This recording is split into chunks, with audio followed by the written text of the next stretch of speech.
الحمد لله نحمده ونستعينه ونستغفره ونؤمن به ونتوكل عليه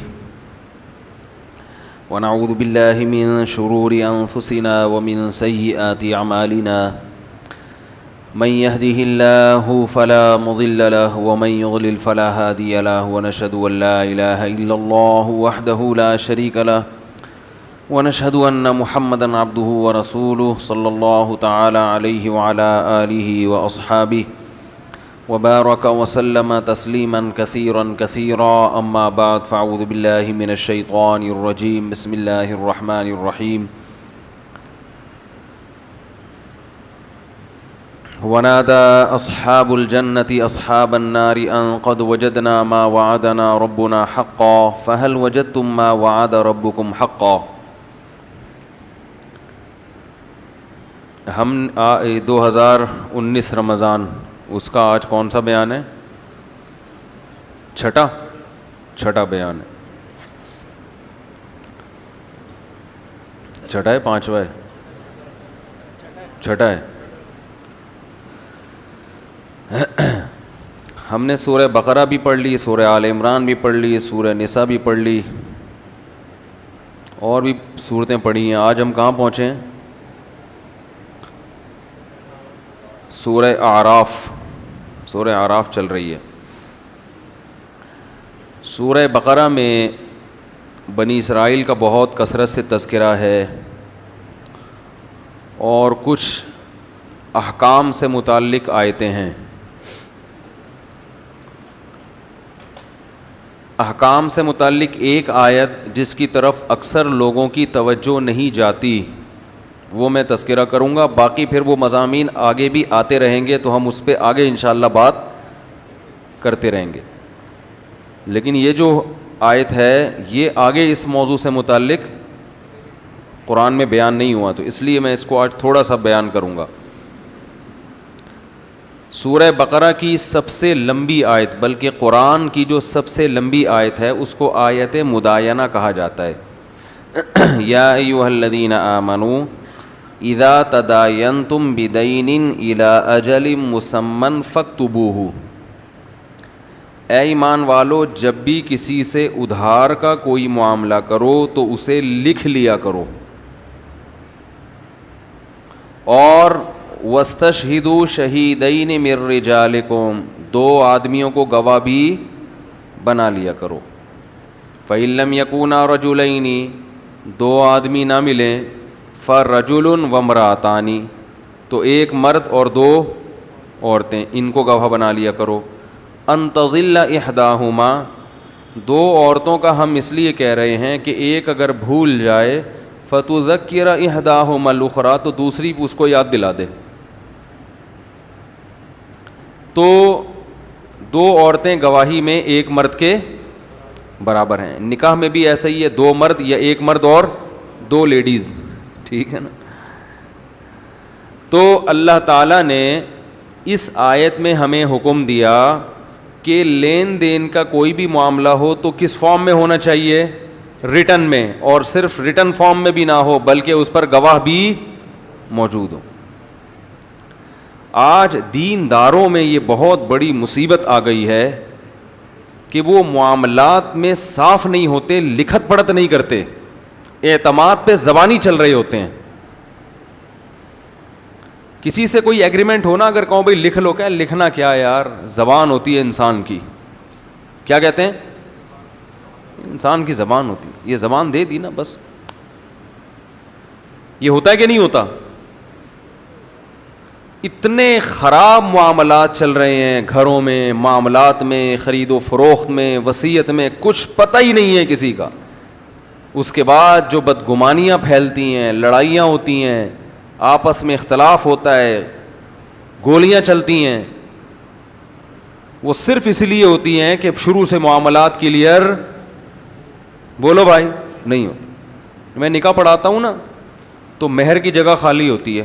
میں کہتا ہوں مہر، کہہ رہے ہیں وہ تو ابھی تک ہم نے آپس میں طے ہی نہیں کیا. کیوں طے نہیں کیا بھائی؟ کہہ رہے ہیں وہ جو چاہے لکھ لیں. میں نے کہا ٹھیک ہے، میں 3 کروڑ روپے لکھ رہا ہوں. میں کیا لکھ رہا ہوں بھائی؟ میری شادی تھوڑی ہو رہی ہے جو قاضی صاحب جو چاہیں لکھ لیں.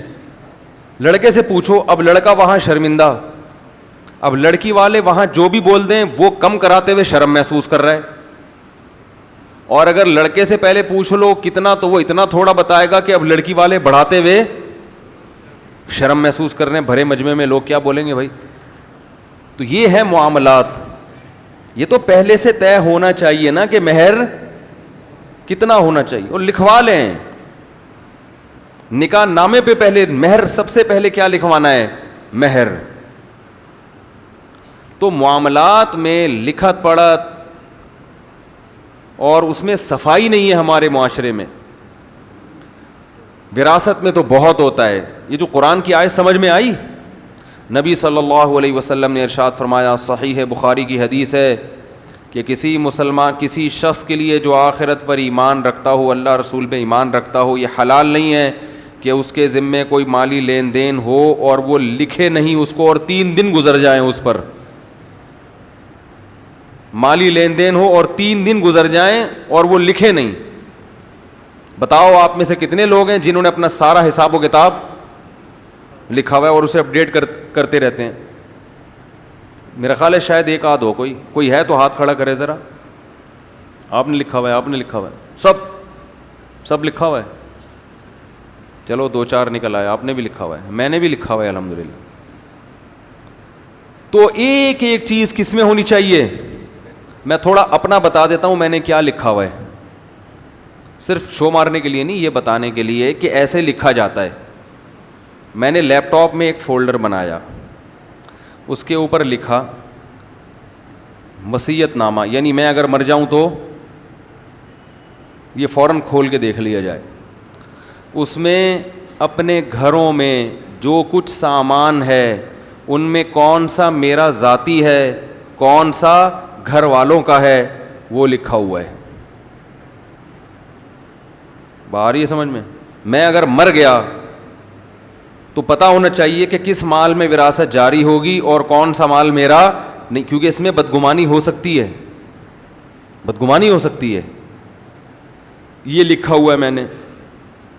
میرے ذمے کسی کا کوئی لین دین ہے, مہر کی مد میں ہو یا کسی بھی مد میں ہو, وہ سارا لکھا ہوا ہے کہ کیا میں پے کر چکا ہوں اور کتنا میرے ذمے, بولو بھائی, باقی ہے. بینک میں جو رقم پڑی ہوئی ہے اس رقم میں پوری ڈیٹیل میں ایک ایک چیز لکھی ہوئی ہے. اس میں کتنی زکوٰۃ کی ہے, میں مر جاؤں تو یہ کس کو دینی ہے, یہ بھی لکھا ہوا ہے. کتنا نفلی صدقہ ہے, میں مر جاؤں تو وہ کس کے ہاتھ میں پہنچانی ہے, یہ بھی لکھا ہوا ہے. کتنی رقم ایسی ہے جو اس کے علاوہ کسی اور مد میں ہے, مثلا کسی نے ویسے ہی بھیجی تھی کہ فلاں وسیم بھائی کو پہنچا دینا, اور وہ ابھی میں نے نکالی نہیں اور میں مر گیا, تو یہ فلاں شخص کی ہے جو امانت ہے, اور اس امانت کو اس نمبر پہ, بولو نا بھائی, پہنچا دینا ہے. اور یہ بھی اس میں, اور میری ذاتی کتنی ہے جس میں وراثت جاری ہوگی, یہ بھی. اب بینک میں تو رقم اوپر نیچے ہوتی رہتی ہے نا ہر وقت, کب تک بیٹھ کے لکھتے رہو گے؟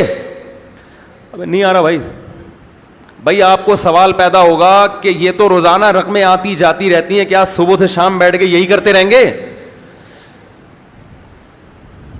بھائی وہ تو ہر وقت وہ سارا چینج ہوتا رہتا ہے نا, کہ بھائی کوئی رقم آ رہی ہے, کوئی جا رہی ہے, تو وہ ایسے چینج ہوتا رہتا ہے کہ اس کے لیے ایک الگ پیج بنایا ہوا ہے. میں نے ایک الگ پیج بنایا ہوا ہے, اس پیج پہ ڈیٹ لکھی ہوئی ہے, اور اس میں لکھا ہوا ہے ٹوٹل بیلنس فلاں تاریخ کو بینک میں اتنا ہے, اس میں سے زکوٰۃ اتنی جو فلاں کو دینی, فلاں اتنا یہ بھی. اب زکوٰۃ میں سے جو پیسے مائنس ہوں گے وہ میں جیسے ہی کسی کو چیک کاٹ کے دیتا ہوں نا, فوراً وہاں سے لیپ ٹاپ پہ کیا کرتا ہوں, اس کو مائنس, اور وہ سنک ہو کے خود بخود گوگل ڈرائیو پہ, بولو نا بھائی, سیو ہو جاتا ہے. یہ ہو نہیں سکتا کہ میں نے کسی کو چیک کاٹ کے دیا ہو اور وہ وہاں سے مائنس اسی وقت نہ کیا ہو. نہیں آ رہی بات؟ جیسے ہی کوئی رقم میرے اکاؤنٹ میں آتی ہے, موبائل پہ میسج آ گیا یا بینک کا نوٹس آ گیا یا کسی نے کال کی کہ اتنے پیسے بھیجے ہیں, فوراً وہ پلس کی شکل میں لکھ لیتا ہوں کہ مثلا زکوٰۃ میں آئے نا تو پلس اتنے اماؤنٹ اور اوپر ڈیٹ کہ آج کی تاریخ میں یہ جو اماؤنٹ آیا ہے تو یہ کس مد میں ہے, یہ زکوٰۃ میں. اور زکوٰۃ کا پہلے سے بتایا ہوا ہے کہ کیا کرنا ہے اس کا, صدقے کا پہلے سے بتایا ہوا ہے. جو ہے, میں کیوں ساری باتیں بتاؤں کیا کیا ہے میرے پاس, میں ایک مثال دے رہا ہوں. تو ایک وہ روزانہ ہوتا رہتا ہے روز کے حساب سے, اور وہ سنک ہو کے گوگل ڈرائیو پہ, اور گوگل ڈرائیو کا پاسورڈ اپنے کسی قابل اعتماد آدمی کو دیا ہوا ہے کہ میں مر جاؤں تو یہ پاسورڈ ہے, یہ فوراً کھول کے یہ فائل نکال لینا. نہیں آ رہی بات؟ آ رہی ہے الحمدللہ. اگر کوئی رقم گھر میں پڑی ہے, جیسے یہاں بھی تو بعض دفعہ کوئی آتا ہے نا زکوٰۃ کی رقم ہے, تو فوراً لفافے میں وہ ایک جگہ ہے وہاں رکھ دی, وہ جگہ آپ کو نہیں بتا سکتا میں, اور وہ اپنے خاص قابل اعتماد لوگوں کو بتایا بھائی میں مر جاؤں تو وہ یہاں بھی ہو سکتا ہے کچھ رقم, اور ہر لفافے پر لکھا ہوا ہے. اس میں سے اگر کچھ پیسے نکلیں گے تو وہ اسی لفافے پہ مائنس لکھا ہوا ہوگا, مائنس اس میں سے اتنے نکل چکے ہیں. آج ابھی اگر میرا انتقال ہو جاتا ہے نا, الحمدللہ, اللہ نہ کرے, لیکن اگر میرا انتقال ہو گیا تو الحمدللہ اس پر کہہ رہا ہوں کہ میرے گھر والوں کو, دوست احباب کو ایک چارانے کے بارے میں بھی کنفیوژن نہیں ہوگی کہ یہ کہاں, بولو بھائی, پہنچانے. اور اگر کسی کی میرے پاس امانت پڑی ہوئی ہے, امانت کے طور پر, بڑی رقم ہے یا چھوٹی رقم ہے, تو میں جس کے پیسے میرے پاس ہوتے ہیں اس سے بھی کہتا ہوں کہ اگر آپ مر گئے تو مجھے کوئی نمبر بتاؤ کہ میں یہ رقم وہاں تک پہنچاؤں. وہ کہتا ہے کیوں, میں تو جوان ہوں بھائی, میں نہیں مر رہا. میں کہتا ہوں کوئی بھروسہ نہیں ہے کسی کا, کوئی بھی کسی ٹائم آپ مر گئے تو آپ کوئی قابل اعتماد آدمی بتاؤ جس کو یہ رقم فوراً میں فون کر کے پہنچاؤں. کیونکہ جب بندہ مر جاتا ہے نا, تو اگر اس کے کسی رشتے دار کو پکڑا دو تو وہ ایسے پی جائے گا, وہ بتائے گا ہی نہیں کسی کو, وہ کھا جاتا ہے. تو کسی کی امانت میرے پاس رکھی, میں کہتا ہوں آپ اپنے خاندان کا ایسا آدمی بتاؤ, کیونکہ جس نے امانت رکھوائی اس کو پتا ہے اور مجھے پتا ہے کہ اس کی امانت میرے پاس, کسی تھرڈ پرسن کو نہیں پتا ہوتا. تو میں کہتا ہوں ایسا تھرڈ پرسن مجھے بتائیں کہ اگر آپ مر گئے, اور کسی بھی وقت کوئی بھی مر سکتا ہے, تو ایسا قابل اعتماد ہو کہ وہ آپ کی وراثت آپ کے بچوں میں شریعت کے مطابق تقسیم کر لے, وہ کھانے والا نہ ہو. تو وہ ڈھونڈ کے تلاش کر کے بتاتے ہیں, نمبر دیتے ہیں مجھے, وہ نمبر میں سیو کرتا ہوں اس کا, اور وہ بھی گوگل ڈرائیو پہ, ہر چیز گوگل ڈرائیو پہ سیو, اور اپنے خاص معتمد لوگوں کو اس کا پاسورڈ. آپ کہیں گے بھائی وہ تو آپ کی پرائیویسی کی, تو پرائیویسی کے لیے الگ گوگل ڈرائیو بنا لو. ایک گوگل ڈرائیو پہ گورنمنٹ کی طرف سے کوئی پابندی تھوڑی ہے کہ ایک آدمی ایک ہی بنا سکتا ہے. نہیں آ رہی بات میرا خیال ہے. تو ایک ایک چیز کیا ہونی چاہیے آپ کی لکھی ہوئی. ایک بہت بڑی گڑبڑ یہ ہوتی ہے, یہ تو قرآن کی میں بھی آیت کا ترجمہ کر کے بتاؤں گا تو آپ کو پتہ چلے گا کہ اللہ نے لکھت پڑھت کا کتنی تاکید کے ساتھ حکم دیا ہے, معمولی نہیں ہے. تمام ایگریمنٹ کیا ہونے چاہیے, لکھے ہوئے. اب جھگڑے آتے ہیں, یہ کیا ایگریمنٹ ہوا تھا بھائی تمہارا اس سے, کہہ رہا ہے اس نے میرے کو یوں بولا تھا, اس وقت تو یہ ایسے کر رہا تھا, ابھی میرے کو یوں بولا تھا. میں کہتا ہوں کیا ثبوت ہے بھائی, ثبوت کسی کے پاس کچھ بھی نہیں ہے. آج کل یوٹیوبرز جو ہے نا, ان کے آپس میں بڑے پھڈے ہو رہے ہیں. وہ تو نے میری ویڈیو کیوں استعمال, تو نے, اوے ہم نے تو تیرے کو اتنا پروموٹ کیا, اب تو ہمارے پاس, ابے یو تو بھائی کوئی ایگریمنٹ ہوا تھا آپس میں, نہیں ہوا نا, تو بس جو مرضی کر رہا ہے پھر کرے. کہہ رہے ہم نے تو یوں کر دیا, تم نے جو یوں کیا تھا تو تم نے پوچھ کے کیا تھا, ہیں تم نے کوئی ایگریمنٹ کیا تھا پہلے. یہ کیا ہوتا ہے دیکھو, گھروں میں بڑا بھائی کیا کرتا ہے, وہ گھر کے اوپر پورشن بناتا ہے چھوٹے بھائیوں سے پوچھے بغیر. ابا کی وراثت کے پیسوں سے کیا ہو رہا ہے, اوپر ایک اور پورشن بن گیا, اس میں کچن بنا دیا, یہ کر دیا. سارے چھوٹے دیکھ رہے ہوتے ہیں, ابا کی وراثت کا جنازہ, بولو بھائی, نکل رہا ہے.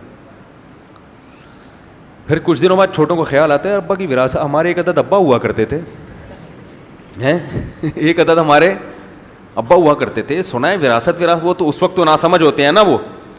تو پھر بڑا کیا بولتا ہے, یہ سب میں نے کس کے لیے کیا ہے, تمہارے لیے کیا ہے.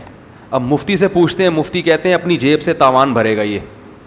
وہ کہتے ہیں میں نے تو ان لوگوں کے لیے کیا, تو آپ نے ان سے پوچھ کے کیا تھا, ہیں, اور اگر پوچھ کے بھی کیا تھا تو یہ بتایا تھا کہ یہ تمہاری وراثت ہے جو تمہیں ملنے چاہیے تھی, لیکن میں اس سے اوپر پورشن بنا رہا ہوں. اتنی وضاحت کی تھی. پوچھ کے بھی کرتے ہیں لیکن ان بیچاروں کو کیا پتا. یہ سب بدماشیاں ہو رہی ہیں گھروں کے اندر. قرضے تقسیم ہو رہے ہیں, ابا کا انتقال ہو گیا تو فلانے کا قرضہ اتار دیا, ابا کا انتقال ہو گیا بڑی بیٹی کی شادی کر دی, اس سے پوچھے بغیر باقی وارثوں سے. تو یہ سب برائیاں ہیں معاشرے میں جو قرآن کی اس آیت کا پر عمل نہ کرنے کی وجہ سے ہیں. دلوں میں بغض پیدا ہوتا ہے, لڑائی پیدا ہوتی ہے, پتہ ہی نہیں چلتا. کئی لوگ ایسے آج مر جائیں نا تو کسی کو پتہ ہی نہیں ہے کہ یہ کس کا کتنا قرضہ ہے. قرض خواہ کھڑے ہوتے ہیں, کچھ جھوٹے بھی آئے ہوئے ہوتے ہیں لائن لگا کے, کوئی دستاویز ہی نہیں ہے, کچھ ہے ہی نہیں کسی کے پاس. تو آج جانے کے بعد سب سے پہلا کام کیا کرنا ہے؟ ایک ایک چیز کو لکھنا ہے. اور ایک اور بات یہ بھی کہ والد محترم کا بزنس ہوتا ہے جو انہوں نے پان کی دکان سے شروع کیا اور آج اللہ کا شکر ہے گٹکے کے کنٹینر ان کے پوری دنیا میں جا رہے ہیں. ایک مثال دے رہا ہوں. اب کیا ہوتا ہے کہ چھوٹے جیسے جیسے بیٹے جوان ہوتے ہیں وہ بھی ابا کے ساتھ بزنس میں شریک ہونا شروع, وہ بھی بیٹھ گئے. تو ہوتے ہوتے کاروبار کہاں سے کہاں پہنچ گیا, ابا بوڑھے ہو کر گھر میں بیٹھ گئے اور سارا کاروبار کس نے سنبھال لیا؟ بیٹوں نے. اب ابا کا انا للہ و انا الیہ راجعون ہو گیا. اب بیٹے کہتے ہیں سارا بزنس کس کا ہے؟ ہمارا, کیونکہ ہم نے پروموٹ کیا, سارا دن تو ہم بیٹھتے تھے. چھوٹا بھائی جو بیچارہ آج تک بیٹھا نہیں وہ کہے گا بھائی ابا کی وراثت ہے مجھے دو, تو پتہ ہی نہیں چل رہا ہوتا. ایک صاحب میرے پاس آئے, کہنے لگے کہ وہ دیندار تھے, ان کو خیال ہوا کہ چلو میں اپنی زندگی میں ہی پوچھ لوں کسی مفتی سے کہ میں مرا تھا یہ بزنس ملے گا کس کو. تو وہ میرے پاس آئے, کہنے لگے مفتی صاحب میرے بیٹے نے میرے کاروبار کو زمین سے کہاں تک پہنچا دیا؟ آسمان تک, بہت ترقی دی ہے, تو میرے مرنے کے بعد اس کو اس میں سے کیا ملے گا؟ میں نے کہا اس کو صرف ثواب ملے گا, اس کے علاوہ بولو بھائی کچھ نہیں ملے گا. کہہ رہے ہیں کیوں؟ میں نے کہا اس لیے کہ پیسہ کس کا تھا؟ آپ کا. اسی کاروبار سے ارننگ ہوئی ہے, اگرچہ وہ بچے کی جیب میں آئی مگر وہی ارننگ اس پہ لگی ہے. تو اس نے محنت کی ہے. محنت کا الگ سے جب تک کوئی ایگریمنٹ نہیں ہوگا کہ محنت کے الگ سے اس کو کتنے پیسے ملیں گے, اس وقت تک یہ کسی رقم کا مستحق بولو بھائی نہیں ہے. ابا کی جتنی خدمت کریں گے, پیسہ بھی لگائیں, خون پسینہ بھی لگائیں, بزنس کو زمین سے آسمان تک پہنچا دیں, مرنے کے بعد ثواب کے علاوہ بولو بھائی کچھ بھی نہیں ملے گا.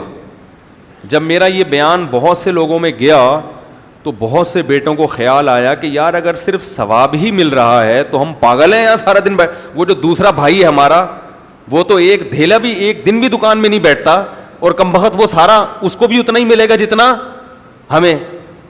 تو وہ میرے پاس آئے, کہنے ہمارا ایک بھائی تو بالکل چرسی ٹائپ کا آدمی ہے, وہ تو بیٹھتا ہی نہیں دکان میں, اور سارا کاروبار کو ہم نے آسمان تک پہنچایا ہے, تو اس کا حل کیا ہے؟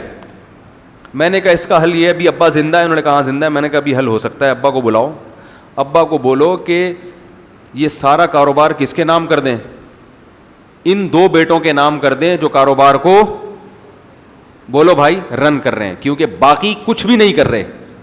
رہا یہ مسئلہ کہ بیٹیاں بیچاری کیا ہوں گی, تو کچھ حصہ ابھی سے بیٹیوں کو دے دیں اور خود کیا کریں, زیرو ہو گئے, کیونکہ بوڑھے ہو گئے ہیں, بچے ماشاءاللہ ان کے دیندار تھے, سنبھال لیں گے. یا بیٹیوں کے لیے کوئی وصیت تو خیر نہیں لکھ سکتے اولاد کے لیے, تو باقی یہ کہ جب مریں گے تو جو بچے گا اس میں سب کو برابر ملے گا. تو بہتر یہی ہے کہ بیٹیوں کو ابھی سے کچھ گفٹ دے دیں, تحفے میں دے دیں کچھ, تاکہ وہ ایسا نہ ہو کہ بالکل ہی محروم ہو جائیں. اور وہ جو مکھنچو پڑا رہتا ہے تو پھر جب آپ دنیا سے جائیں گے تو اس کو صبر کے ثواب کے علاوہ پہلے تو ان کو صرف ثواب مل رہا تھا نا, اب وہ جو کسی کام کا نہیں ہے ثواب کس کے کھاتے میں چلا جائے گا بولو بھائی اس کے. وہ جب ابا دنیا سے جائیں گے تو ابا سب کچھ پہلے ہی دے چکے ہوں گے, بزنس سارا بیٹوں کو دے چکے ہیں, باقی جو بچا بیٹیوں کو دے چکا. وہ جو ہر وقت صلواتیں سنتا رہتا تھا کسی کام کا نہیں تھا, تو جب وراثت ہی باقی نہیں بچے گی تو اب ثواب کس کے حصے میں چلا جائے گا؟ پہلے ان محنت والوں کو صرف ثواب مل رہا تھا, اب ثواب کس کو ملے گا؟ تو یہ ایک طریقہ ہے جو ان لوگوں کے لیے جو نالائق بیٹے بھی ہوتے ہیں جن کے. تو یہ سب دنیا میں پہلے علماء کرام کی موجودگی میں حل کرا لیا کریں مسائل, کہ بھائی کیا کس کو کیا ملے گا اور کیوں ملے گا, کیسے ملے گا. اور اس میں ایک اہم بات یہ بھی ہے کہ دنیا میں جب آپ کسی کو کوئی چیز گفٹ کرتے ہیں تو محض نام کر دینا کافی نہیں ہے, ہینڈ اوور کرنا ضروری ہے. یہ بھی ایک اہم مسئلہ ہے کہ یاد, جیسے میری یہ پگڑی ہے, میں نے ان سے کہا قاری صاحب میں نے یہ پگڑی آپ کو گفٹ کر دی, تو گفٹ ہوئی نہیں ہے ابھی جب تک میں ان کو پکڑا کے ان کے ہاتھ میں نہ دے دوں. قبضہ کرنا تحفے میں کیا ہے, بولو, تحفہ جب آپ کسی کو دیتے ہیں تو قبضہ اس میں ضروری, اور ہر چیز کا قبضہ اس کے اور حصی قبضہ, یعنی عملی طور پر قبضہ. میں پگڑی ان کے نام بھی کر دوں گا تو نہیں ہوگی, اسٹیمپ پیپر میں بھی لکھ کے دو, جب تک ہینڈ اوور نہیں کروں گا ہاتھ میں نہیں آئے گی, قبضہ نہیں ہوگا. تو پراپرٹی کا بھی ایسا ہی ہے کہ جب آپ پراپرٹی کسی کو گفٹ کرتے ہیں یا کاروبار کسی کو گفٹ کرتے ہیں تو صرف نام اس کے کروا دینا کافی نہیں ہے, پورا کاروبار اٹھا کے اس کو پکڑانا پڑے گا. دکان ہے تو چابیاں دینی پڑیں گی, یہ ہینڈ اوور, یہ لو تمہارا, اب میں آؤں گا چائے پینے کے لیے یہاں پہ, ہینڈ اوور کرنا ضروری ہے. تو گھر میں بھی باپ بعض دفعہ ایک بیٹے کے نام گھر کر دیتا ہے. یہ مائک کی آواز صحیح نہیں ہے نا, نہیں ہے نا صحیح, تراویح میں بھی ٹینشن ہو رہی ہے, اتنی آواز گونج رہی ہے, اس کو صحیح کریں یار. ابا کیا کرتے ہیں, بیٹے کو گھر گفٹ میں دے دیا یا بیٹی کو گفٹ میں دے دیا, تو ایسے دے دینا کافی نہیں ہے, مکمل قبضہ دینا پڑے گا گھر پہ. اور مکمل قبضہ کیسے ہوتا ہے, یا تو سامان, اس کی گونج کم کریں بھائی, یہ جو گونج رہی ہے نا آواز اتنی, یہ کم کریں. یا تو سامان سمیت گھر گفٹ کر دیں اور خود باہر نکل جائیں تھوڑی دیر کے لیے, یا سامان اگر نہیں دے رہے ہیں تو سامان سارا اپنا باہر نکالنا پڑے گا, اور پھر گھر کس کو پکڑانا پڑے گا, بیٹے کو. اس کی چابیاں پکڑا دیں, بیٹا آپ گھر میں چلے جاؤ. اس طرح سے عملی طور پر جو پریکٹیکلی جس کو کہتے ہیں نا وہ قبضہ ہونا ضروری ہے. لوگ یہ کچھ نہیں کرتے, بس ڈاکومنٹ میں نام کر دیا یہ میری بیٹی کا, یہ میرے بیٹے کا. پھر جب وہ مفتیان کرام کے پاس جاتا ہے وہ کہتے ہیں یہ آپ کا نہیں ہے, اس میں وراثت جاری ہوگی, تو پھر آپس میں کیا ہوتا ہے, لڑائی ہوتی ہے. پھر مفتیوں کے کوئی جس کا پھر جس کو جو ہے نا گھر جس کے کو مل رہا ہوتا ہے اس کو مفتیوں کا فتویٰ بہت اچھا مل رہا ہوتا ہے, جس کو نہیں مل رہا ہوتا وہ کہتے ہیں یہ مفتی لوگ پتہ نہیں یہ اپنی مرضی کے فتوے دیتے رہتے ہیں بیٹھ کے. تو ہینڈ اوور کرنا ضروری. تو مالی معاملات میں اسلام نے بہت تاکید سے حکم دیا ہے کہ ہر چیز کی لکھت پڑھت, بولو بھائی, ہونی. ہاں چھوٹے موٹے معاملات جو دن اور رات ہوتے رہتے ہیں, دکان سے گئے یار ایک میٹھا پان لگا کے دے یار, اس نے پان لگا کے جیب میں ہاتھ ڈالا, پیسے ہی نہیں ہے, تو اب یہ نہیں کہ اسٹیمپ پیپر لینے جا رہا ہے وہ کہ یار 10 روپے کے پان کا کیا کرو کہ میں نے تمہیں 10 روپے دینے ہیں کل, اور 2 گواہ بھی لے کر آوے ہیں. تو چھوٹی موٹی چیزیں 10 15 20 روپے, اس میں لکھت پڑھ ضروری نہیں ہے. تو یہ ایک بہت اہم ترین آیت ہے سورہ بقرہ کی جس پر لوگ عمل نہیں کرتے, اور اللہ نے اس کی بہت تاکید کی ہے تمام معاملات کیسے ہونے چاہیے. اور یہ بھی ایک بات بتاؤں, میاں بیوی کے جو جھگڑے ہوتے ہیں نا, جب ان میں صلح ہوتی ہے اور پھر کچھ شرائط طے ہوتی ہیں تو ان کو بھی ریٹرن میں لانا ضروری ہے. کئی کیسز ایسے آئے ہیں, شرائط طے ہو گئی, آپس میں چلے گئے, وہ بھول گئے, پھر وہ کیا ہیں, یا کسی کو اپنی والی یاد ہے, اپنے اوپر جو شرطیں تھیں وہ یاد نہیں رہتی, تو وہ بھی صلح کا بھی اصول کیا ہے, جو ہوگا بھائی یہ ہے, اس کے مطابق طے ہوگا.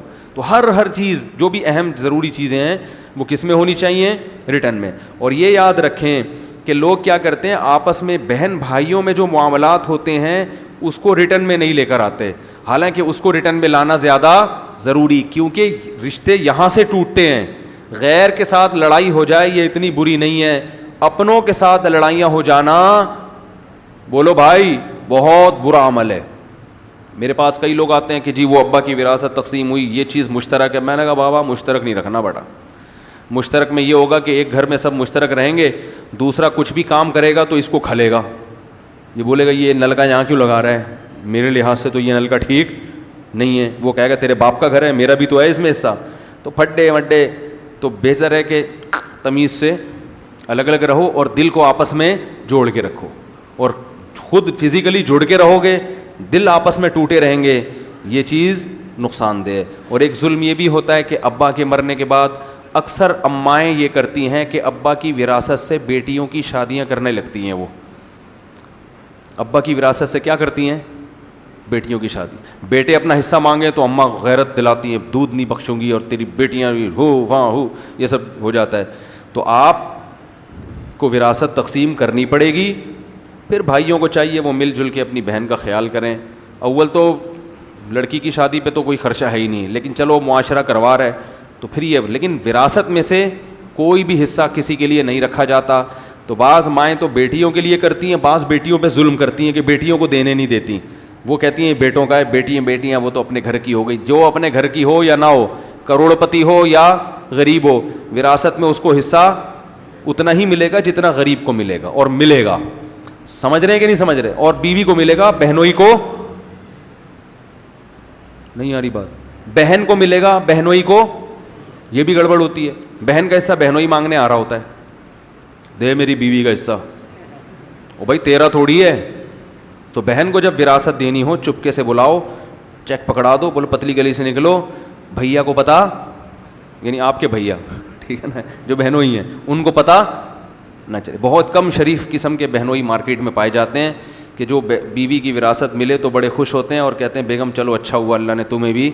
ورنہ وہ ہوتا یہ ہے اکثر و بیشتر کہ بیگم سے کہتے ہیں مجھے دے دو, میں بزنس میں لگانا چاہتا ہوں.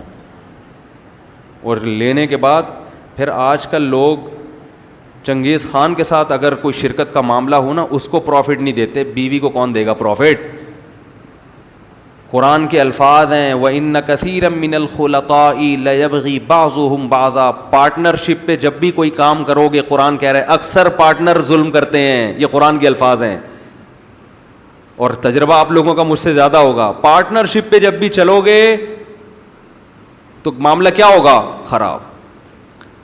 وہ شو ہی نہیں کرے گا پروفٹ کتنا ہو رہا ہے. آپ نے کسی کو پیسے دے دیے اور دکان پہ بٹھا دیا, کب بزنس کرو, وہ کوشش کرے گا پروفٹ کم سے کم, وہ بتائے گا ہی نہیں. تو جب وہ آپ جو اجنبی ہو جس سے اس کو ڈر بھی ہے, تو بیوی تو آپ کے ماتحت ہوتی ہے تو بیچاری کمزور ہوتی ہے نا, وہ تو زیادہ آنکھیں دکھائے گی تو آپ طلاق کی دھمکیاں دے دو گے اس کو. بھائی غلط کہہ رہا ہوں صحیح کہہ رہا ہوں؟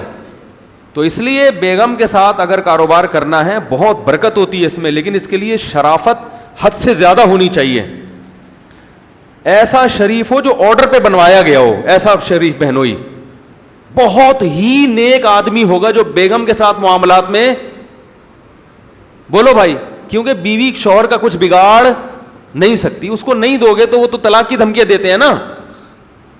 تو اس لیے بہت ہی کوئی کوٹ کے کسی میں نیکی بھری ہوئی ہے اور آرڈر پہ باقاعدہ بنوایا گیا ہے ایسا نیک آدمی, اس کے ساتھ تو بیگم کو کاروبار کرنے. جیسے نبی صلی اللہ علیہ وسلم کو حضرت خدیجہ نے پیسہ دیا, وہ تو آپ صلی اللہ علیہ وسلم تھے. تو ایسے لوگ ابھی بھی دنیا میں, یعنی ایمانداری میں بہت سے اچھے اچھے لوگ مارکیٹ میں ہیں, مگر بہت ہی شارٹ ہیں. تو پیسوں کے معاملے میں جس کی رقم ہے اسی کے ہاتھ میں پکڑائی جائے, اس کے کسی ریلیٹو کو بتایا بھی نہ جائے کہ ہم نے اس کو اتنی رقم دی. یہ بھی خیانت ہے.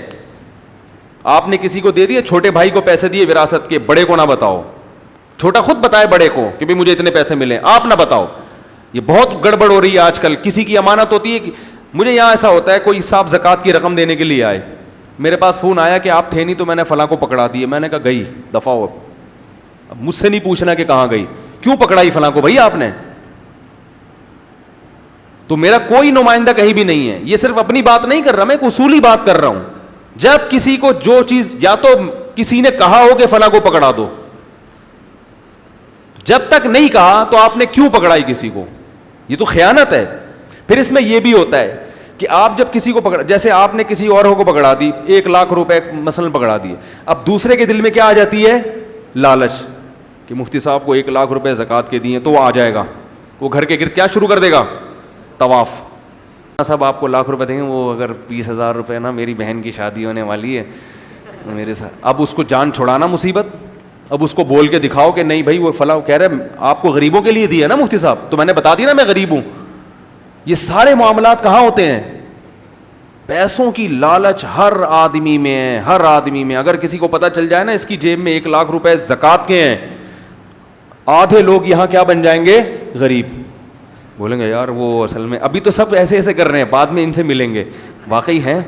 اگر ہیں تو یار وہ مسئلہ یہ ہے کہ میرے چھوٹے بھائی کا آپریشن ہے وہ اصل میں خرچہ بہت آ رہا ہے. تو یہ ہوتا ہے شفاف. تو کسی کے قرضہ دینا ہے, ایسے کیس ہوئے, 2 بھائی تھے, انہوں نے کہیں 10-20 لاکھ روپے ایک بھائی نے کسی کے لینے تھے, تو دوسرے جس نے دینے تھے نا اس نے کیا کیا, چھوٹے بھائی کو دے دیا کہ بڑے کو پہنچا دینا. چھوٹا پی گیا, وہ ایسے ترسا کہ وہ اصل میں میرا یہ کام تھا, اصل میں یہ. اب پھڈا اتنا بڑا ہوا, بڑے نے اس آدمی سے کہا کہ جب تو نے مجھے دینے تھے تو مجھے کیوں نہیں پکڑائے. وہ کہے بھائی تیرا بھائی تو ہے نا, میں بری ذمہ ہوں. وہ کہہ رہا تو بری ذمہ نہیں ہے, تجھے دینے پر. اب دونوں میں لڑائی. تو واقعی وہ بری ذمہ نہیں ہے, وہ 20 لاکھ روپے اس کے ذمے ابھی بھی باقی ہیں, کیونکہ اس نے جس کے پیسے تھے اس کو نہیں پکڑائے. اس کے علاوہ اس کے بھائی کیا اس کے باپ کو بھی پکڑائے ہوتے تو بری ذمہ نہیں ہوتا. شریعت کہتی ہے جس کی رقم ہے جب تک اس کے ہاتھ میں نہیں دو گے آپ بری ذمہ نہیں ہوگے.